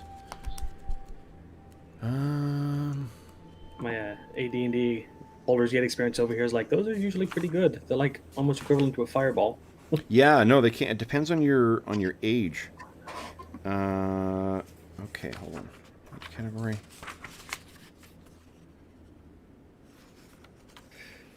Okay. Falcore's rather young for a half elf. Let's see. Yeah, so I'm assuming you guys are. He's 22. So It'll do 3d6 plus 3 damage. cold damage. Cold damage, yeah. You have this is identical to the other one. You can assume that those two cold ones are the same thing. So you have 2 potions of white dragon breath. Pretty good they didn't get a chance to use those on you. Yeah, that would have been bad. Good thing we're just focusing on their black ice battle axes or whatever. Great axes. Though if they were supplied with it, it's something to bear in mind for when attacking the camp as well too. Oh, interesting thing that endure cold spell. It goes away the moment you take actual magical cold damage, but you take half damage from the first attack. Oh, nice. So. Well, you have that ring as well too. There's an effect of the Band of Baranar that allows you can resist dragon breath. Ooh, that's cool. Yeah. Okay, so then there is still that that squat kind of square vial that has that rainbow oily quality to it, and there is the one with the particulates hanging in it. I'm going to take the Goldschlager and give it a little sip. Okay. So. It's poison. I'm dead. No, what this is a potion of digging. The potion enables the drinker to dig through dirt, rock, or stone with bare hands. In this manner, you can travel through the ground at your normal movement rate, creating a tunnel roughly your own size. However, it has an 80% chance of collapsing behind you. As long as you keep moving, there's an air pocket that surrounds you, and it lasts for 1d4 plus 4 rounds. Huh. What about ice? Do you think that would be... Probably you could dig through ice too, yeah, absolutely. If you can get through stone, then absolutely. Huh. Wonder if we gave that to our bear friend, if he would make better use of that, given that he's... I don't know. And then so we have one more Yes. rainbow potion. Yes. Tom, you want a sip of the rainbow? Taste The potion of Skittles. Okay. So you sip this. Oh, one second, I grabbed the wrong book. And then spit it out. Ugh. It is an oil. It is not a potion. Ah. However, this is oil of phosphorus. When you pour it out, it sets fire to anything combustible except leather. If squirted onto or dashed onto a character's clothing, the resulting fire causes 1d6 points of damage per round until it's extinguished. Its uses include starting fires, igniting arrows, lighting a torch, etc., and this will have enough for 20 squirts. Oh, wow. If you want to have flaming arrows, that's a pretty solid... I don't know, wait till the White Witch turns up and squirt it on her. Yeah. the whole thing on her. Ah! Or is it water with witches? I can't remember. Yeah. A puppet show I saw when I was a small child down south. Then we've got a house we can drop on her as well. So that's a rainbow... Oh, yeah, that's what we need. We need Rainbow sonar to generate a tornado, come up from the south, and then drop a house on her. It's There not you go. outside the things he can do with tornadoes. I mean, he's a god of the hunt. Solid Doesn't strategy. die. Okay, so let me make... I'm just writing down the... you've identified What's the all that last stuff. one? There's one more? No, yeah, the potion of digging, the oil of phosphorus, and the 2 potions of dragon breath. The fourth item was the potions of healings that we found. Right. Well, I'm going to Okay. take a potion of healing. Yeah, let's see how many I've got on me. I've got 2 on me. I'll take one and Tom can pick up the last 2. Or do we want to give one to the bear? He looks and gestures with his hands like, how am I going to take that? Yeah, or wear it. Okay, so, I mean, he can carry it, and if, you know, for after fights, just administering it in combat is going to be tricky with him because of the... Although, yeah, bears are, like, I mean, they're fairly dexterous, just not some of the fine manipulation to get, like, the stopper off and stuff. Okay, well, then give 2 to Tom, and Tom can move fairly well. Sure. He has to. One of us will always have a potion to heal him up. Okay. So then, that actually brings us... We're a little past our midway point, guys. Why don't we take our mid-session break right now? And time's a flying here today. And then we'll come back and see if we can get you guys into the cackling veil there. Nice. All right, so then for those listening at home, we'll check my chat as well, too. So we'll be back. The bear will bear the potion. Well played, Melchior. Barely bear the potion. So we'll be back momentarily, folks. Okay.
Okay, let's check out the chat here and say howdy to everybody. Oh boy. George, Lorenzo, what's going on? Howdy, howdy. Fred, welcome, welcome. Jeffrey, how's it going? Definitely in danger to the multiverse, of course. Wise of you to warn the world. Melchior, what's shaking? The bigger they are, the harder they hit. Yep, this is definitely true. Ice King, you did not miss any missiles of magic. However, John has committed to playing at least a multi-class mage in our next campaign. Well, me and Lex are going back and forth. He might make a fighter mage, I might make a fighter druid, but we'll have a fight. Nice. I don't think you can do a fighter druid. I think you druids, can. they're in AD&D. I don't know if that's permitted. In Dark Sun it is. Well, But I think it is, because one of the Jaheira in Baldur's Gate 2 was a fighter druid, so that may be house rules. maybe. Let's see. Yep. Let's see here. Ack, what's going on? Half elves, only half elves can be fighter druids. Well, welcome back, Ack. Ack says, been away for too long. No, Ack, we are playing Ash. Ash is just, like John says, every other Saturday. Brian, what's going on? Morning. Yeah, half elves can be fighter druids or fighter clerics. There you go. Oh, I could have been a fighter druid. Actually, Falcore could have been a druid ranger if he wanted to, but didn't want to. A good pun its own road. I'm glad you guys. We're moving into Knoll territory momentarily, so we'll be, I'm sure, ass deep in Knoll puns in no time, based on past experience. All right, guys. So you're all back right now, and the first, or this fight with the White Witch's forces has concluded with you guys victorious. So, fortunately, the rest of the evening passes. Let me scooch in a bit here. Passes uneventfully. And because Falcore is here, 3 hit points. Nice. Yes, you all get to heal 3 hit points, and including Osen. We'll get him. All right. Nice. I'm trying to click on my character in the stream and it keeps pausing. I'm like, fuck. That's great. Okay. Pause, unpause, pause, unpause. Oh, guess what? Not working.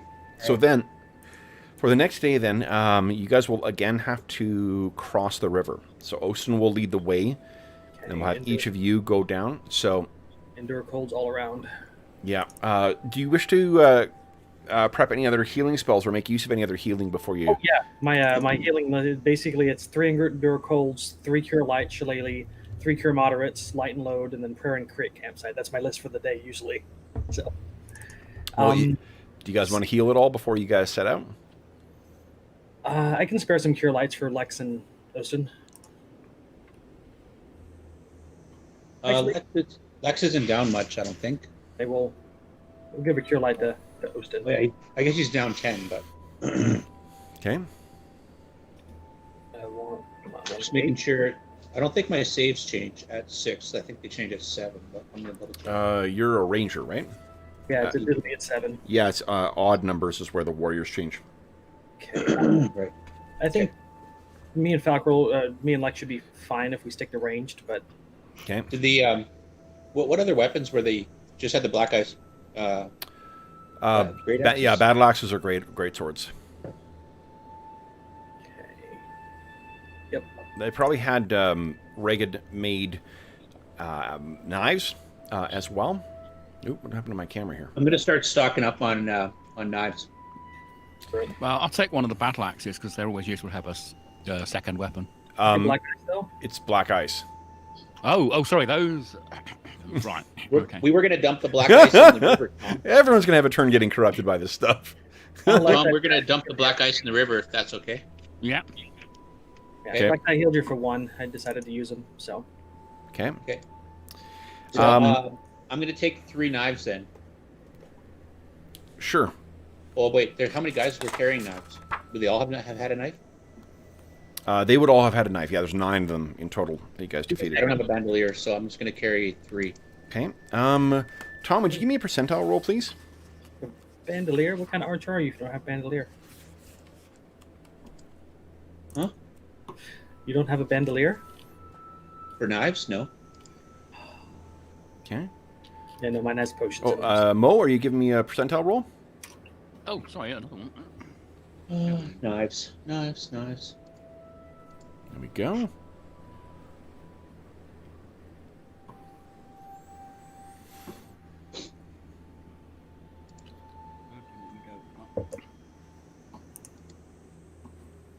And Dave, why don't you give me a percentile roll as well, too, please? Okay, no firewood today. And unfortunately, no fish, strangely. Okay, so Ocean spends the morning kind of splishing around in the water. There's no luck today with the fish. So, the choice will be cross a greater distance, guys, and do it once. So which means that you're going to make a percentile roll. The chance of falling through the ice is higher, making the one roll, but you only have to make the one. And that will allow you to cross both rivers. Or you cross one river now with a lower chance of falling through the ice, and then you'll have to cross the river again a second time with a lower chance. What do you guys want to do? for the sake of the Rams, I'd take the two options. Can we improve it by sort of like taking the load off them? And then I'm assuming that you're doing that already. That fact, yeah. Yeah, like Yeah, my light and load spell helps. so we need a cabbage and a fox. Oh yeah, okay. Let's take the safe way. Yeah, I think better safe than sorry. Well, which of the two is the safer option? The two rolls that are at lower? Yeah. Okay. So then, once again, would each of you three please give me a percentile roll? We want to go high, I think, right? Mm-hmm. Most definitely. Okay. Whoa, Tom! So close. So you guys are making your way across, and Tom, I think you're maybe following at the rear on this, and you get to one point, and you hear that that sound of splitting ice. I've heard that sound before. You know. And you stop, Like, but it doesn't seem to go any further than just that noise. So you carefully make your way across, and all three of you safely make your way across the ice. Now, Osin is once again bringing your materials over. Whether he falls in or not is not a problem because he's a, weird polar bear.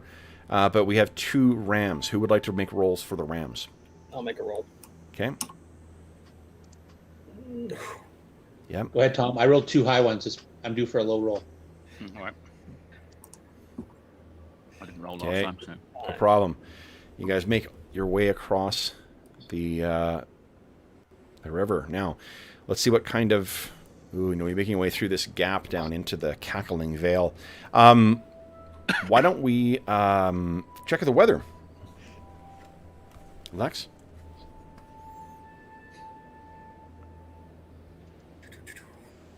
Okay. Ooh. Oh. Not the wind. Hurricane winds. Yeah. Well, I mean, it fits if the White Witch knew where you were. Oh my We have a god. blizzard. This is a blizzard. So, yeah, it's a full-on blizzard, guys. So let's first get that up to the appropriate level. You start setting out, and almost immediately after you cross, it's like as you're getting the last ram across the river and you're getting it packed up, the wind picks up and the snow packs up. Fortunately, there's not actually snow today, it's just blowing snow. But it is like slate gray skies overhead, completely packed with clouds, and the wind just keeps getting worse and keeps getting worse. Now, what I need... You guys are in the open right now. You will need to get to some cover, but I need... I think an exhaustion check from you guys first here, so one sec. Yeah, Tom's going to suggest that after about 10 minutes of it not getting any better. Oh, yeah, and it's just getting worse and worse, too. Well, my great campsite will help a bit, but use it for the day if we do that. Okay. Well, I mean, if you set up... That's a 100. This is genuine hurricane force winds. There's no tent in existence that will save you here. Well, no, I mean, if Your we best find bet is to find a cave somewhere. So, let's first off... I need a constitution check from everybody, please. Con check. Let me Yeah. go to and the this is, Oh, damn. Oh, shit. Falcore Got 2 fails. points of astonishing fortune. hang on, let's see what's left of my con after. So, nothing.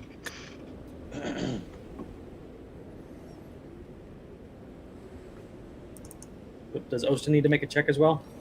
Osten does, yes. Whatever his... I'm not sure what his con is. Lex is good.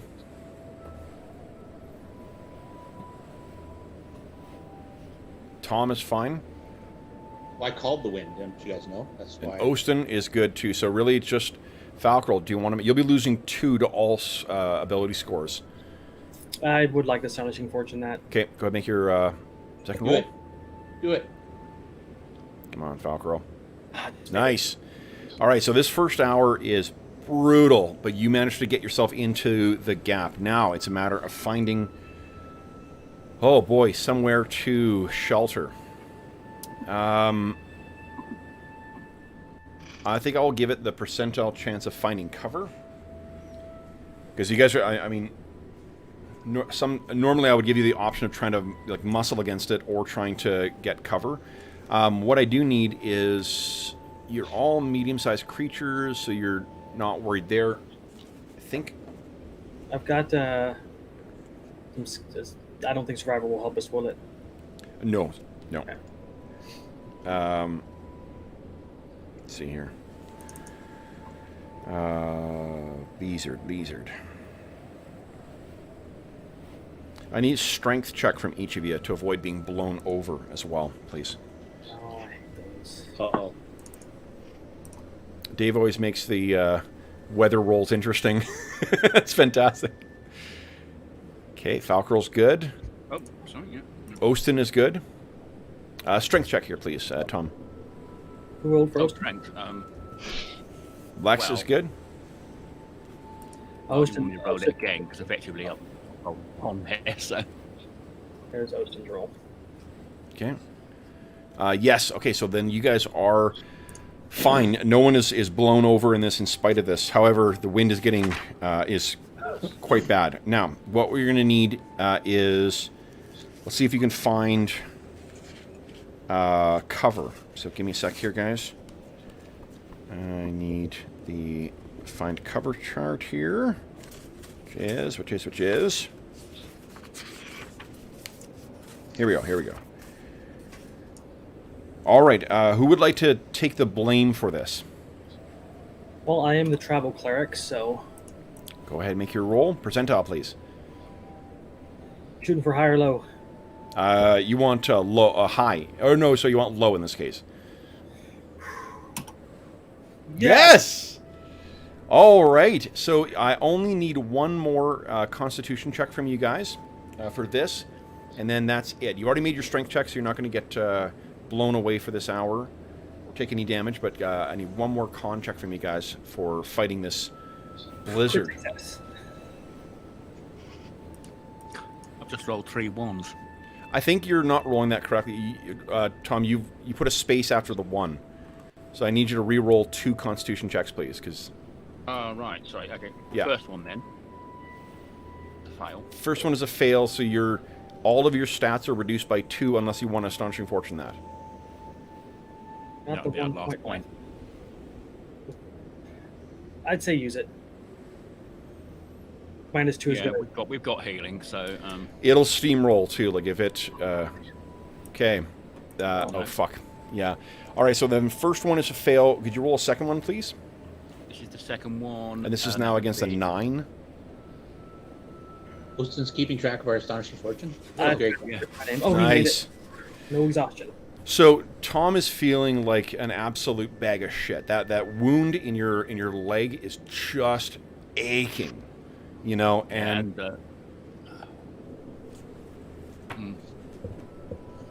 he's sort of cursing the witch under his breath because. oh, absolutely. And then, fortunately, you hear from Falcore, up ahead, and there is a cavern, and that may be a place where you can find safety. As long as there's no rock giants throwing boulders around in the storm and goblins. No. Lex walks over to Tom and says, "Man, next time Cola gives you an opportunity to restore you with that ring, take it. It'll make this so much easier." Yeah. His face is just like ashen white, sweating, pouring down, heavy breathing, and can't seem to catch his breath, and just, kind of nods. Now, hold on, guys. Do we want to redistribute? Oh, I guess it's blowing wind right now. We can't start moving stuff or we'll lose it. Mm-hmm. Well, once you're inside, hold on. Lex will grab Tom by the arm and bring one over his shoulder and start dragging him along. Okay. On the side where his wounded leg is, so he can put less weight on it.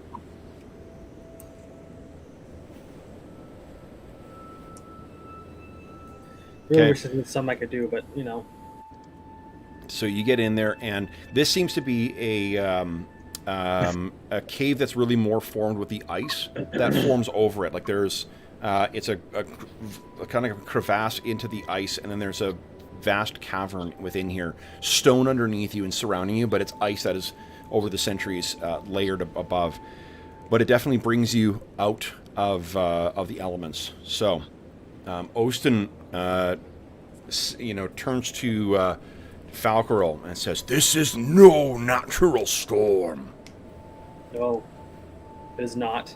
The ice wind. This is the ice which came at us, through an avatar before, in a maelstrom of snow and ice, and now we're thrown into a cavern of ice while a storm goes on outside.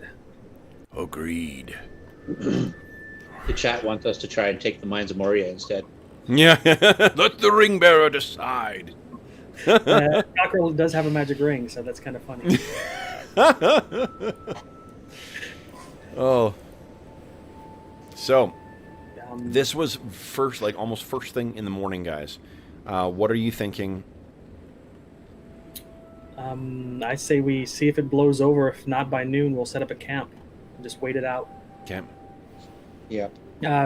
How does it keep going further in, or is it just like just in? Yeah, it does. Just bear with me 1 second here. I'm trying to see if something worked here. We should secure the place. I'm just loading something up here. Ostin, just strike you as a bear's cave. Bear. Perhaps. Though, and he sniffs. I sense something unnatural here, too. The cavern does extend back quite some distance as well, too. Like, this crevasse seems to have covered a... whether it's covered something or whether it's just that it has... what do you call it? Whether it has been hollowed out. Like, caves themselves are normally formed by erosion, right? This, sometimes it's fissures, sometimes it's, force from below or geysers from below. But it does go back probably about maybe 100, 120 feet. And Let's start checking the cave for traps. Sure. Yeah. Falcore will go with him and maybe leave Austin with Thomas and the Rams. Sure. From what you can tell, there does not appear to be any tracks at all in here. Any signs of what Austin meant by unnatural? Like, well, when you guys get to the back, what you find is that there is a hole, about a 5-foot wide hole at the back that seems to lead down. And it is a slippery kind of road. And as you get up towards it, there's a movement or passage of air.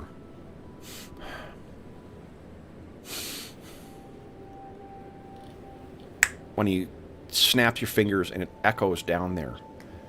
There might be something further down. when you say it's slippery, could we get back up easily, or? You guys fortunately packed crampons, pythons, and so forth. Depending on how far down this thing goes. Yeah. It's The one question day. is, do we want to rest here and then maybe think about exploring?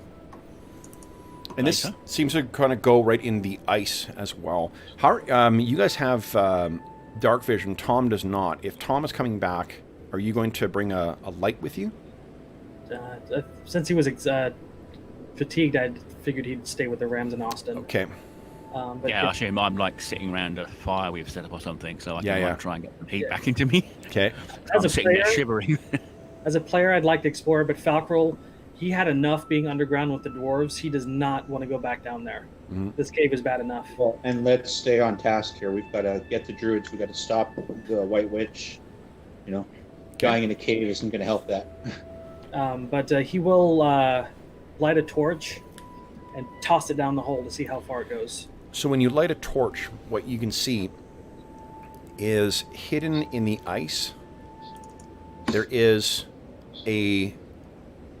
some kind of black stone prominence. Like there is, and it leads above where the pillar goes, or where the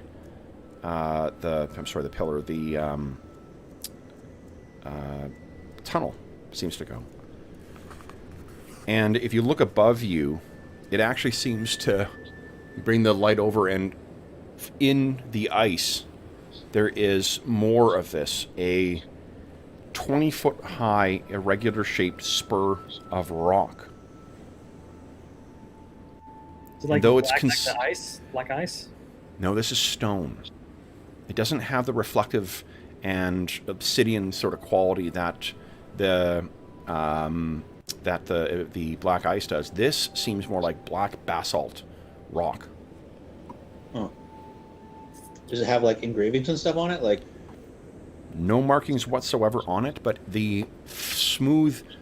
You can see that there are clean corners on this. This is no natural formation.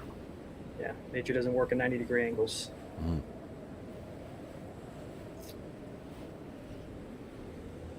I don't know. Interesting. We could explore it, but what if that just costs us time against the White Witch? Well, If you toss the torch down, it rolls down and disappears. like over an edge or just No, just it slides far? down. It's a it's like a water slide, to be honest. It's a terrible So analogy, far. but So it's so far that we don't make out the light anymore. no, actually, it's you think you can see the edges of it because a torch gives a distance of what, 15 feet? 20 feet of regular light and 40 feet of There's no such thing as dim light in this game. okay. No, it's not Pathfinder. So yeah, but you can see, you can still see it flickering, although it's got that quality of where it's reflecting off of the sides. could I estimate how far it went? It's maybe 20, maybe 30 feet down. Is it ice or just stone on this slide going down? This is just ice. We do have the spiked boots and rope.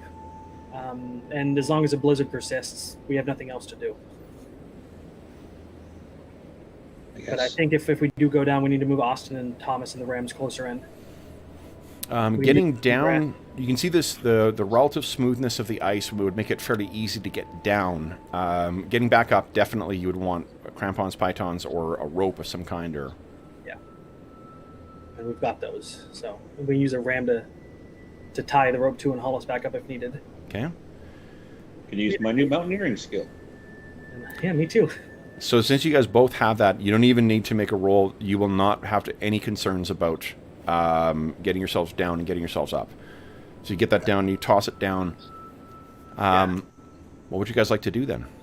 I'm going to leave my bow up top and just bring down my stabby swords. Okay. Sword and dagger. Ostin Is there- offers Is there to room for us watch. to climb down with our bow? Oh yeah, yep, definitely. It's Keep in mind then. To turn around, I mean, might be a little challenging, but it's 5 feet wide. yeah. Underground. I don't know about the bow. Are you waiting until Tom's feeling better and he'll come with you? Yeah, the 2 hours of rest should do that, right? Hold on. We should see if it would last Im- at least that long. fatigue before- Yeah, might- I assume we've set up camp, we've had something to eat, and then we're going to go down after we've recovered a bit from spending hours in that blizzard. I really don't want to leave the NPC and the Rams alone. just no, we'll see. Are you worried Well, about him eating At them? least it's not RuneQuest. I lost my riding llama to the brew. Which is a bitter experience. The brewer are just a fantastic adversary too. All right. Oh yeah, I mean, also a llama rider is a great combat monster. See, I come from a province called Manitoba, and we have lots of bison there, and it's actually on the flag. So the bison riders are the ones that I prefer in RuneQuest. They're amazing. You rest 1 hour of uninterrupted rest. You can make a successful. If you make a successful Constitution check, you recover. So it's a 9 or less you need to make, Tom. That first hour, he's still gutted. Okay, The blizzard persists, though, so if you want to try again, take another hour. we'll give him another hour. Yeah, I mean, it would have taken us that long to set up camp, get the ram sorted. Yep. Nice! Yep, so you're... Tom, you just needed those 2 hours. And you're feeling... All right. You're feeling ready.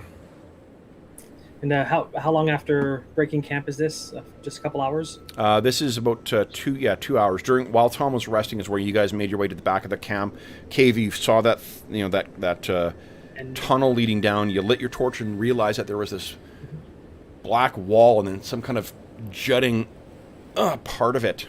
And is that roughly 2 hours I think after we that? were out in the blizzard for 2 or 3 hours, weren't you? Yeah. You know what I mean? So it's sort of midday-ish. Exactly, So about yep. 4 to 5 hours into my Endure Cold spell. Okay. It'll last another, 7.5 hours total, so we should be good if it gets nippy down there.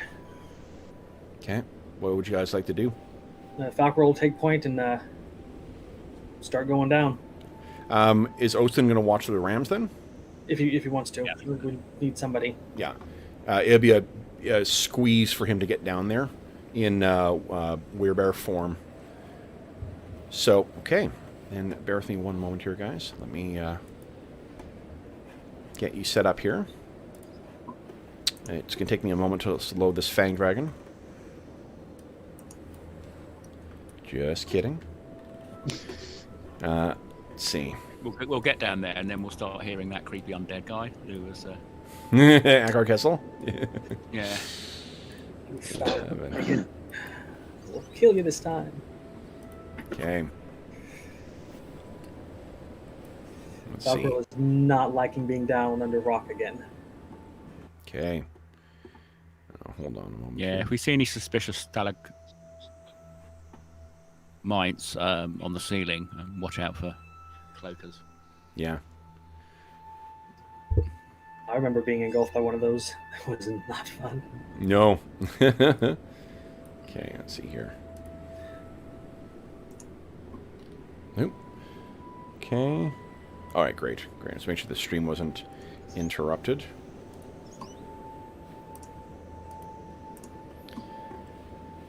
All right.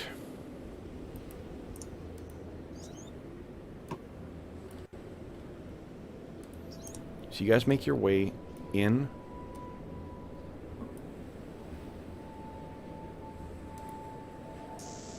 One by one.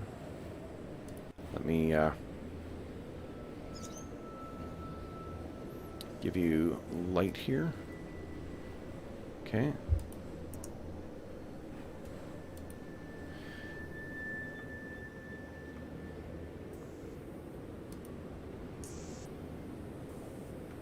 Oh, hold on. I need to... Sorry, I think this thing uses... Ah, yes, of course. Okay. Give me a sec here, guys. No worries.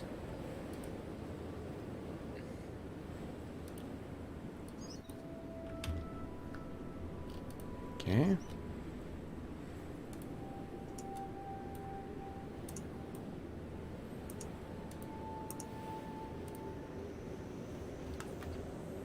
Oh, shit. What is going on here?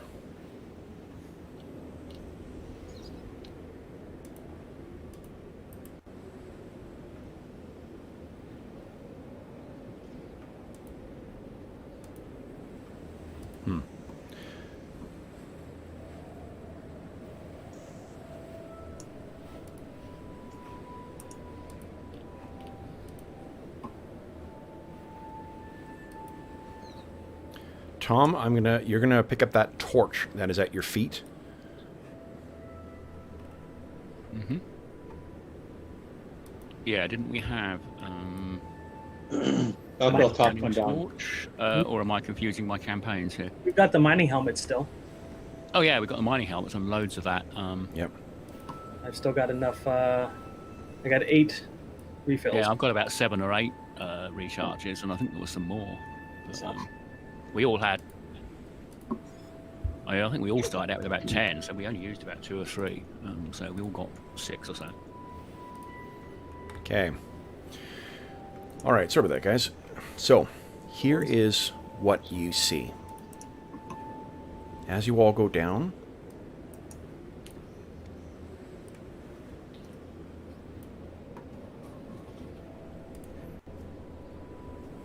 let me bring you over to where. So, this comes down, and what you see is the slippery tunnel opens into an upside-down room, the contents of which are coated in frost.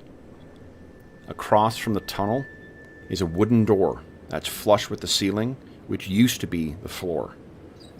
The door is slightly ajar, and flanking it are 2 identical stone statues that hang down like stalactites. And across from the statues are sconces with upside-down flames burning in them.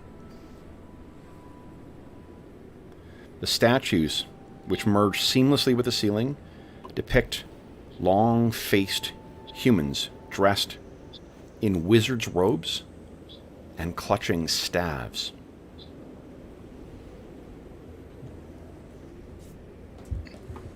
This feels wrong. This place is upside down. What's going on? How could it be upside down? What if it fell and got buried? Sure wish we had a dwarf here to explain all this to us. But... I could understand a house or a building being buried, but not the upside down nature of it. And why are those torches still burning? We threw the torch down. Falcore threw a torch down while you were at the... Yeah. No, No, there's no, also sconces. yeah, with there's them. sconces, upside down sconces that, as you guys came in here, they flicked to life. Yeah, is it Well, like the that's- fire burning down towards us, and like it would normally burn upwards? No, it burns up, like it's if you turned a torch upside down. Okay. The fact that nothing is being consumed, though, none of you guys are arcane casters, obviously, but you're familiar at least with the idea of the ever-burning torch. Mm-hmm. Well, and if there's 2 wizardy types standing there by the door, that makes a lot more... Absolutely, sense. and it's hanging down from the ceiling as well, too. I think, what kind of sense do we get from here? Like, quiet unrest, or is it just like silence and... You don't hear anything at this point. Actually, let me get that, let me turn this down here.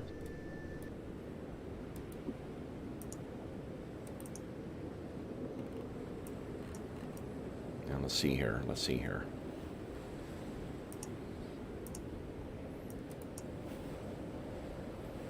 Well, Tom's going to, after we've been looking at it, he's going to sort of go towards the door carefully and... Sorry, Tom, just 1 sec here. I'm just getting something set up for you guys. This is for John's benefit. Yeah, the noise. Yep, that'll do it. Falcore's going to be looking for any kind of signs of anything moving through here except for them. Just no matter how long it goes. In this room, there appears to be nothing. I'm sorry, Mo, I interrupted you. What did you say? Well, I was sort of going to defer to the Rangers, but I think he's going to... The door's ajar. Slightly ajar. Yeah. Right, I'm going to carefully move up to it and standing well back, using the haft of. So the ceilings are about 12 feet high, or I guess suppose the doors are, which means that the doorways is about 4 feet up from you, so you will be able to reach kind of up near where your head level is and push it open. Okay, I'll push that open with the tip of the sword. Okay. And then shine the headlamp inside. Okay.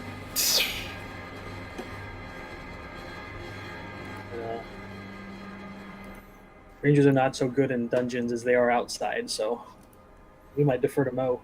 Okay, In so fact, actually, I'll probably pick up the torch we dropped and throw that through the gap then. okay. So here's what you see. As you reach up and you hit it with your sword, the tip of your sword, it creaks open. This is what you see, guys.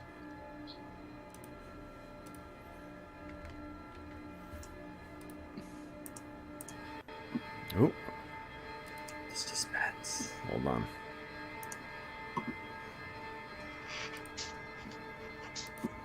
Yeah, we see this icy tomb, and then there's these strange metal men. in alcoves. There you go. So what stretches before you is a corridor. At the far end, it is so choked with rubble and ice that it seems to go no further there. But you can see there are two other upside-down doors on the north side of the corridor and the south side of the corridor. So these doors, Lex, I genuinely thought you said bow out. You're like, I'm done. not here. Climbing back up. You guys have fun. Okay, you get your bow out and you get it ready. Yeah. So these doors, because a door normally is a couple feet from the ceiling, does that mean we have to step up onto over the? It's 4 feet up, so you're gonna have to get up and then climb over and then get back down on what was the ceiling, and then make your way over to these two other doors. Likewise, 4 feet up. Parkour. Okay, well, yeah, Tom will sort of lever himself up as he's pretty strong. Yep. And on to the other side, and then help the others over if they need it. Falcore can probably get over there himself. Lex, I think Lex is the one with 12 strength, right? I have a 13 strength, Oh. but he's also super dexterous. So, and I'm a half elf, so I'm not nearly as short as Falcore.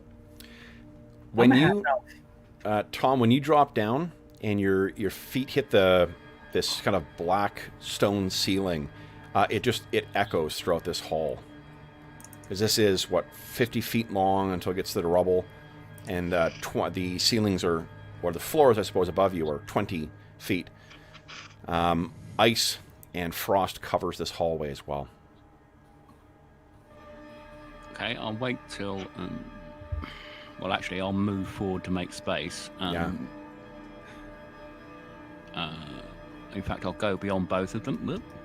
Both of them, and wait for the others, and then. And you walk over, and it's as if this whole corridor collapsed in rubble and ice. Falcore, you pull yourself over and drop down as well. Silent as a tomb in here. And it's so disorienting seeing the floor above you. Lex? The half-elves in our group are actually pretty tall. Yeah. So, Lex, you're the last one to walk up, and you can't help but see that, hanging like gargoyles on either side of you are those statues of human, robed humans with staves.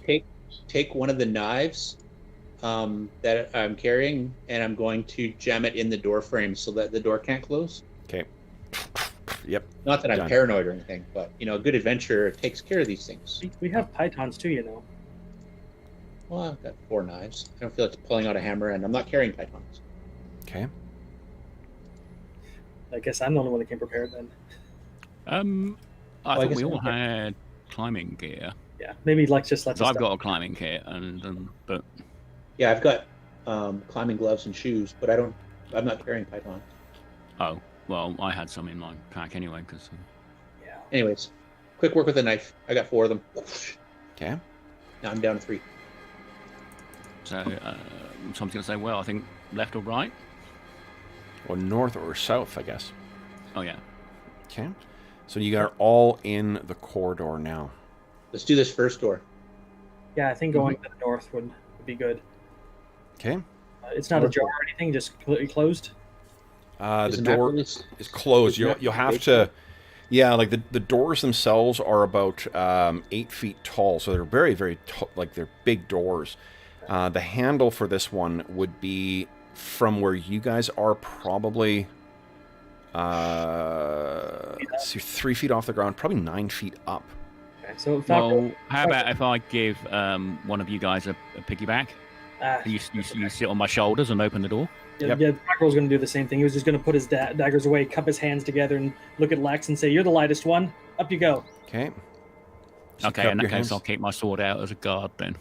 All right, your sword is out as a guard. You go up, pull it, Lex, and push it in. And then vault off. Yeah, get that down.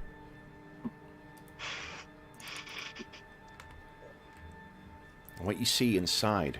Laugh if these are super glued to the ceiling. The room contains shattered and jumbled equipment.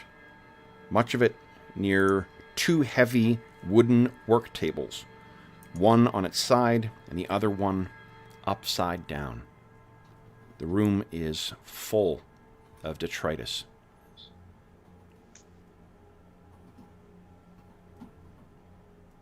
Anything useful looking? Or is it all garbage? Yeah, you're going to have to get in there and start looking around through stuff if you want. Do we want to flip this other door open first to see what we're looking at? Yeah, okay. I've already got my bow stashed so I can climb onto... Yeah. Okay. Falcor will just, he'll be the first one in there. He just, has his short sword and dagger stowed away, just hefts up, gets in the door frame, offers a hand down to Tom, and then as he pulls Tom up, he'll jump off the edge and get in there. Okay. Well, I meant the door in the hallway that we're standing right beside. We want to open that. I thought we were going to check there's nothing. Okay. So you get up again. Now, hold on. I got to get rid of one thing here. Oh, is he opening the door? Sorry. We're doing the south door in the hallway, I thought. Oh, okay. Never mind then. I'll do the same boosting thing here. Give Lex a boost. I'd rather not lift Tom up. Tom's ready to fight. Lex ready to jump off. Yeah. Okay. So I was clearing something up here, guys. All right. So.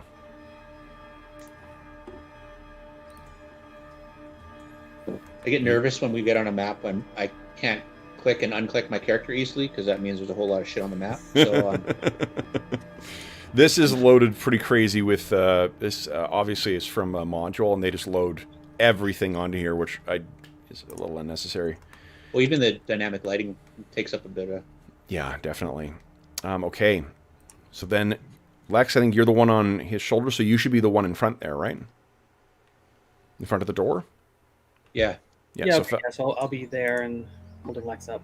Okay. So Lex, 1, 2. And just to be clear, you're the one who decided to open this door, so 3. Now. Oh! Shit. What you see in there. Tall bookshelves are affixed to the outer wall, but have spilled their contents into the ceiling-turned floor. A large table lies on its side, one leg broken. And you can see, Lex, go ahead and peek your token in there just a bit.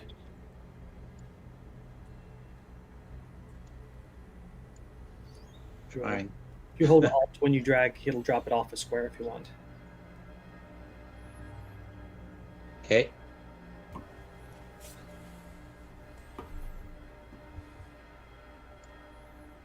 It's like we're in an upside-down tower almost. So let me just move you up. Boom. What you can see, turning to your left, there is a large 5-foot wide tunnel that seems to lead down into what was the ceiling. There's a tunnel leading down, which is, I guess, up in wherever this place used to be. Did you guys notice as well, too? You didn't step into the room with the spills, all the detritus in there. You may want to get to full view of these rooms before you move on. Oh yeah, no, was my intention. Yeah, there's a hole in here leading to another level, and a whole lot of books, and the room looks curved, almost like we were in half a tower or something. Okay, well let's. You guys want in? Is there anything of interest in that room? So we'll say that Lex is kind of Books standing on the all door over frame. scattered around on the floor. Okay. Say that Lex is standing on the door frame, checking everything out. Yep. You want me to jump in? Let's. If you found a hole going somewhere else, let's make sure there isn't any other points of interest. Yeah, I think we want to search that other room first before we go down. Okay. So I'll So I pop think down Tom, well, to maybe the if hole. Tom goes back and I'll start searching this room. Yeah, since you're next to it, you can. Hey guys, there's a door in here. Yeah, that's just it. There's a door in there. Okay. Well, I'll start looking through the detritus and point out. Well, if anything, we've got some more wood for the fire. Most definitely. So, Yeah, but hop with carrying them. it up. We could bundle it up in ropes. Yeah, we can tie a rope it and just pull it up the tunnel later on. But it's worth remembering before we go. Okay. So you begin kind of searching through here, and there is whatever that this room was used for. Almost everything was shattered in whatever event, whatever misfortune befell this this structure. But what is of interest is with a design and flair that makes you I thought you were gonna sneeze. What that recalls some of the designs from south of your homeland of Tethir, even further south. There is a iron key of strange design.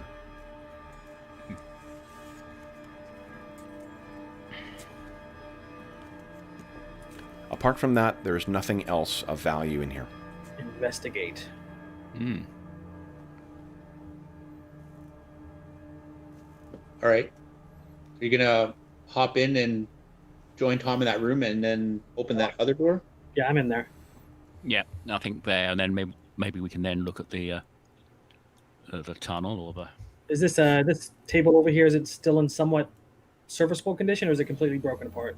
You would not be able to make use of them as tables again. They're damaged, but the wood is intact. Like, you could definitely burn the wood if you were able to break it up and then bring it up. Yeah, I was thinking more of a standing on to open the door, but if not, I'll offer Lexa. Yeah, not really. I mean, it's not. There's nothing to. Maybe if you use the two of them together, you could make sort of a crude ramp, but that would be quite awkward to walk up. I don't know if I want to stand on a table that's been sitting here for who knows how long, rotting. Mm-hmm. That's why I asked. So, right. Lex, you feeling like getting a boost? Sure. Okay. Now you get over there. Lex, once again, you get yourself up, and I know the smart thing to do would be to look for traps, but Falcore isn't thinking about that because this thing is so old. It obviously tumbled over something. yeah. Unless they're magical. I mean, So, with this door thrown open, you see that the floor, meaning ceiling, I suppose, of this room is covered with shards of glass and frozen pools of spilled fluids, and the wreckage of 2 cabinets. I love that there's the miscoloration on the floor, too. That looks awesome. There's some like green and purple on the ground here. Yeah. In a niche in the far corner of the room, a metal chest is bolted to the ceiling and its lid is locked. Okay. I'll describe what I saw to the group, and then you guys want me to go through, or Yeah, let's have a. You said there's stuff on the floor? yeah. Frozen pools of oddly colored liquids and shattered glass. This was an alchemical lab of some sort. So as you drop down, Lex, you can hear the crunch of the broken glass under your boot. Okay, I'll make room for the next person. Okay. Okay. Falcore puts the torch aside and puts on his mining helmet and doesn't bring an open flame in here. Okay. Okay. Tom has moved in as well. And 12 feet above you, bolted to the, ceiling now, is that metal box. Huh. Any ideas? We open it up, whatever's inside is going to fall out. Yeah, I don't have skill picking locks. Well, I'm worried that, like, say there's some alchemical stuff, like you call this an alchemist lab or something. Even if we were to pop it open, and it wasn't locked, a bunch of chemicals come spilling out and it starts smashing on the floor. That's not a good idea. Well, we could roll out a bedroll or something and cushion it. Oh, like maybe two people hold it so to catch whatever falls. Mm-hmm. That could work. So, which square is the thing above us? Is Right above where Tom is right now. Okay, so what is over there? Is there an opening in the wall?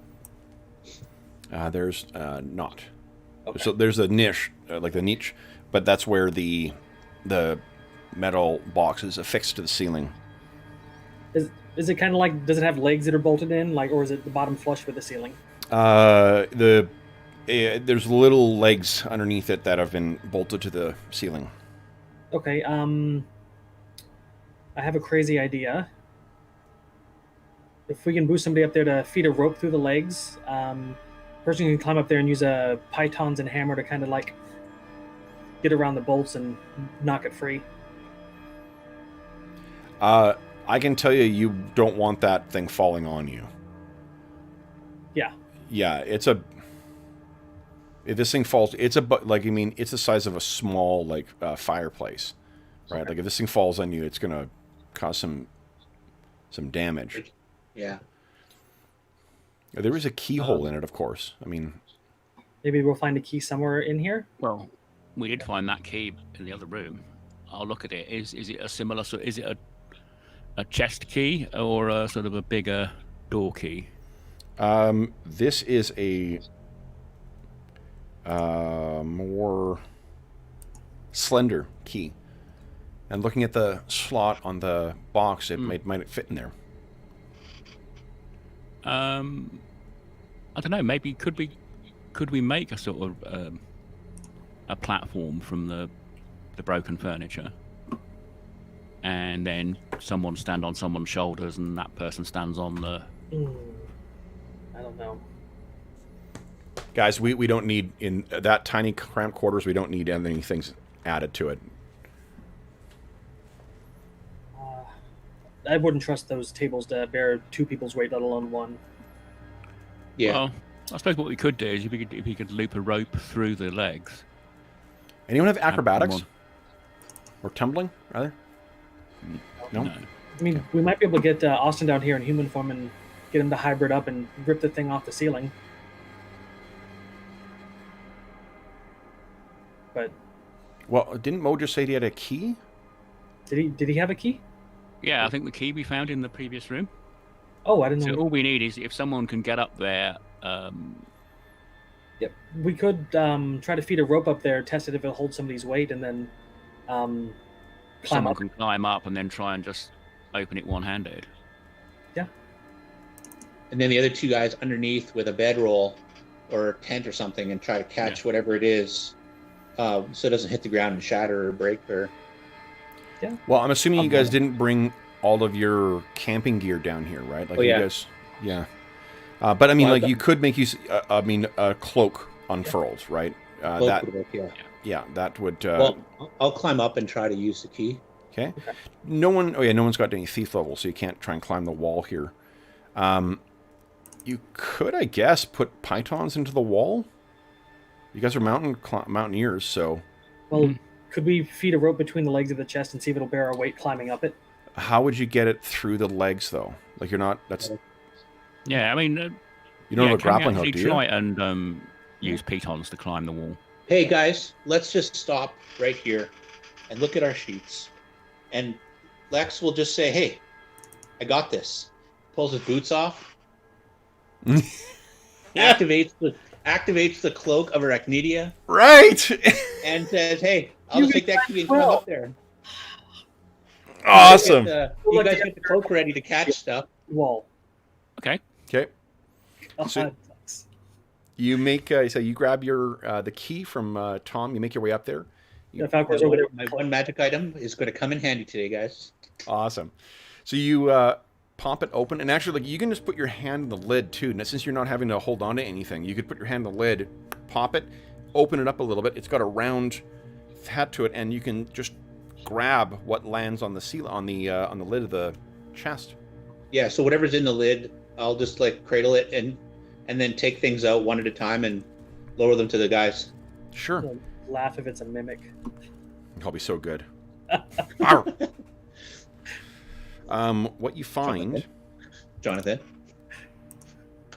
I'm sure we'll find one in here. In an upside down mage's tower? No, come on. Oh, there might be gelatinous cubes roaming the halls, so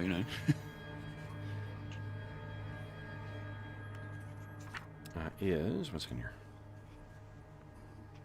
Ladies and gentlemen, in Viewerland, that's how you do it. You look at your character sheets and you figure out, what can I do? It helps. So what is in there are 4 potions. They are identical in the container, but they are slightly different in the appearance.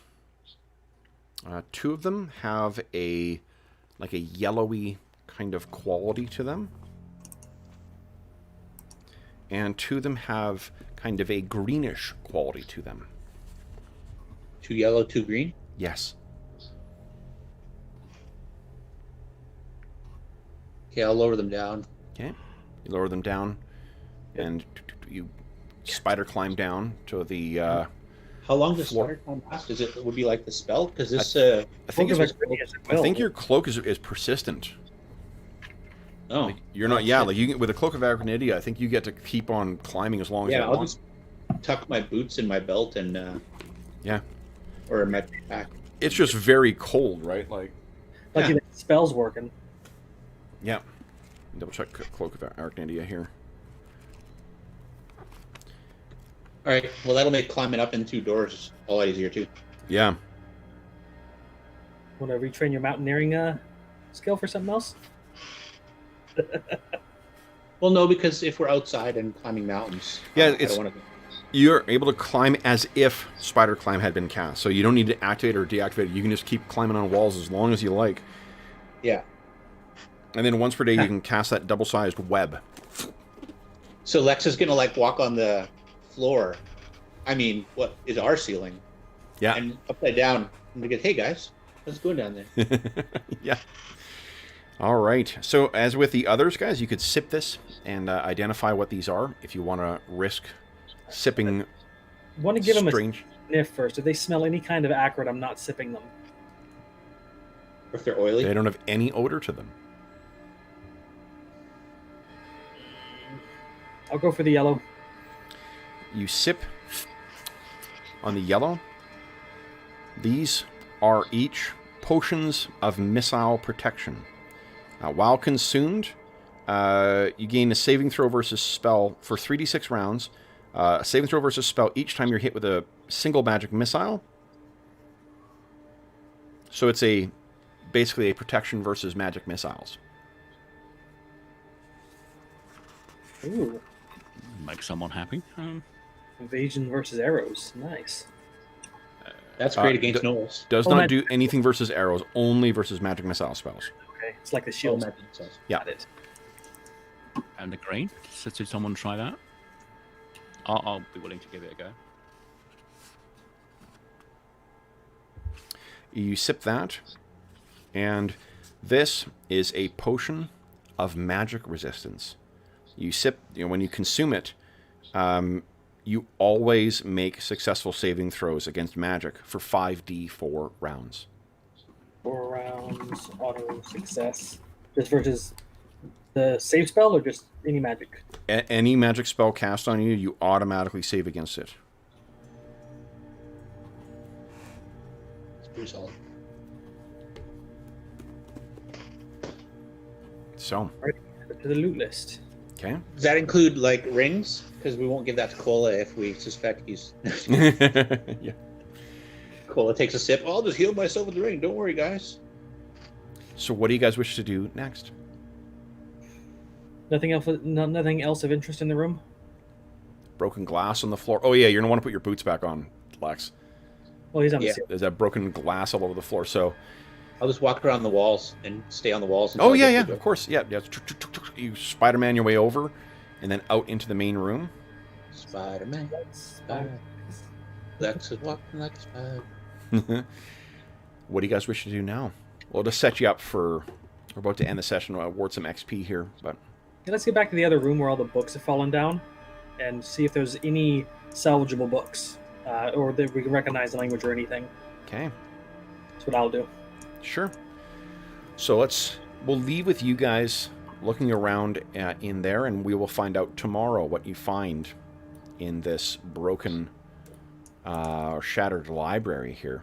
And I I wonder, accidentally knock a bucket down the well. Let's not do that. what awaits down that tunnel too. Let's not alert all the goblins in Moria that we're here. Fool of a took. I was bad enough tossing a torch down the hole. Okay. So, guys, let's calculate some XP here. So, fighters in the group, you have defeated 36 hit dice worth of adversaries today. That's 3-6. Crap. 1 second. Okay, let's see here. 6 times...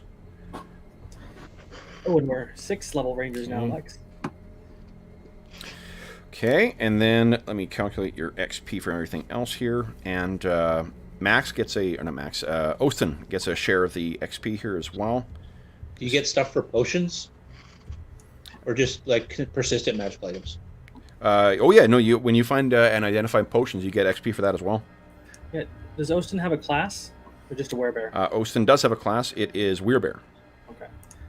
So I'll doesn't- take care of that because he's actually at negative. The way that it works is that he gets he starts at negative and sort of like levels up towards the regular creature. gotcha. Yeah. Okay. Is it after he completes that leveling progress he can take normal classes then? He can also advance in his regular species as well too, and get other access to other cool. That's cool. Yeah, it's a neat set of rules. Wow, guys. So in addition to whatever you get for your what do you call it? Your Class? your class-based bonus. You are each getting 1,695 XP for today. 1,695. So, divided by 2 times. And where is Ostin? Here we go.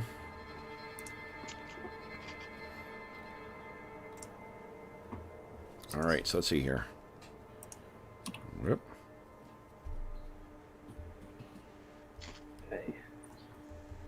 A lot of experience. Okay. Negative 20. Oh, Okay. I think I dinged on cleric. Did you? Nice. 34734 plus 256. I did ding on cleric. Excellent. Well, Woohoo. what levels that make you then? I'm a 6th level cleric. Awesome. Go ahead and give us a 2d8 roll. And Check your saves, see if you're... Tom rules in effect for my ranger hit die, but not my cleric. Okay. So 8, 2, 3. Nice. 3 hit points. Excellent. All right. Then, for those listening at home, thank you so much for joining us for session 36 of our ongoing Legacy of the Crystal Shard campaign. As is always the case, if you have any comments, questions, or concerns regarding the campaign, the session, or the game we're playing, please don't hesitate to leave a comment in the comment section of the video, and I will endeavor to reply in a timely fashion. You can also find in the description of the video a link to the Dungeon Musings Discord server, and you are more than welcome to join us on there, where we have channels dedicated to this campaign, this game, and every other game we run on the channel, as well as a bunch of other cool things like finding a group, like online conventions, and like discussing, sort of games, things like that. In addition, you can reach me on Twitter at Dungeon Musings, and you can reach me by email. My email address is dungeonmusings@gmail.com. And if you enjoyed the session and you are new to the channel, I'd ask you to consider clicking on subscribe if you don't want to miss any future episodes, and click on the bell icon to be notified when we go live. Or you can find the schedule for the week on the Dungeon Musings YouTube channel's community tab. Every Sunday night I post the schedule for the coming week, and I also post it on Twitter and on Discord. Last thing I will say is a huge thank you to our Quarantine Crusaders themselves, the players. So John, Dave, and Mo, thank you so much for joining me this morning, guys. This was a really fun session, and look forward to seeing what more things you find down at the bottom of this hole. So, until next time, for those listening at home, once again, thank you so much for joining us. If you are joining us during the current crisis, we do hope that this finds you healthy, safe, and weathering the current crisis as well as can be expected. We hope that I and the Quarantine Crusaders have given you a couple of hours to turn your mind off of the troubles of our world and think about the troubles that our heroes keep getting themselves into. And until I see you again, happy gaming.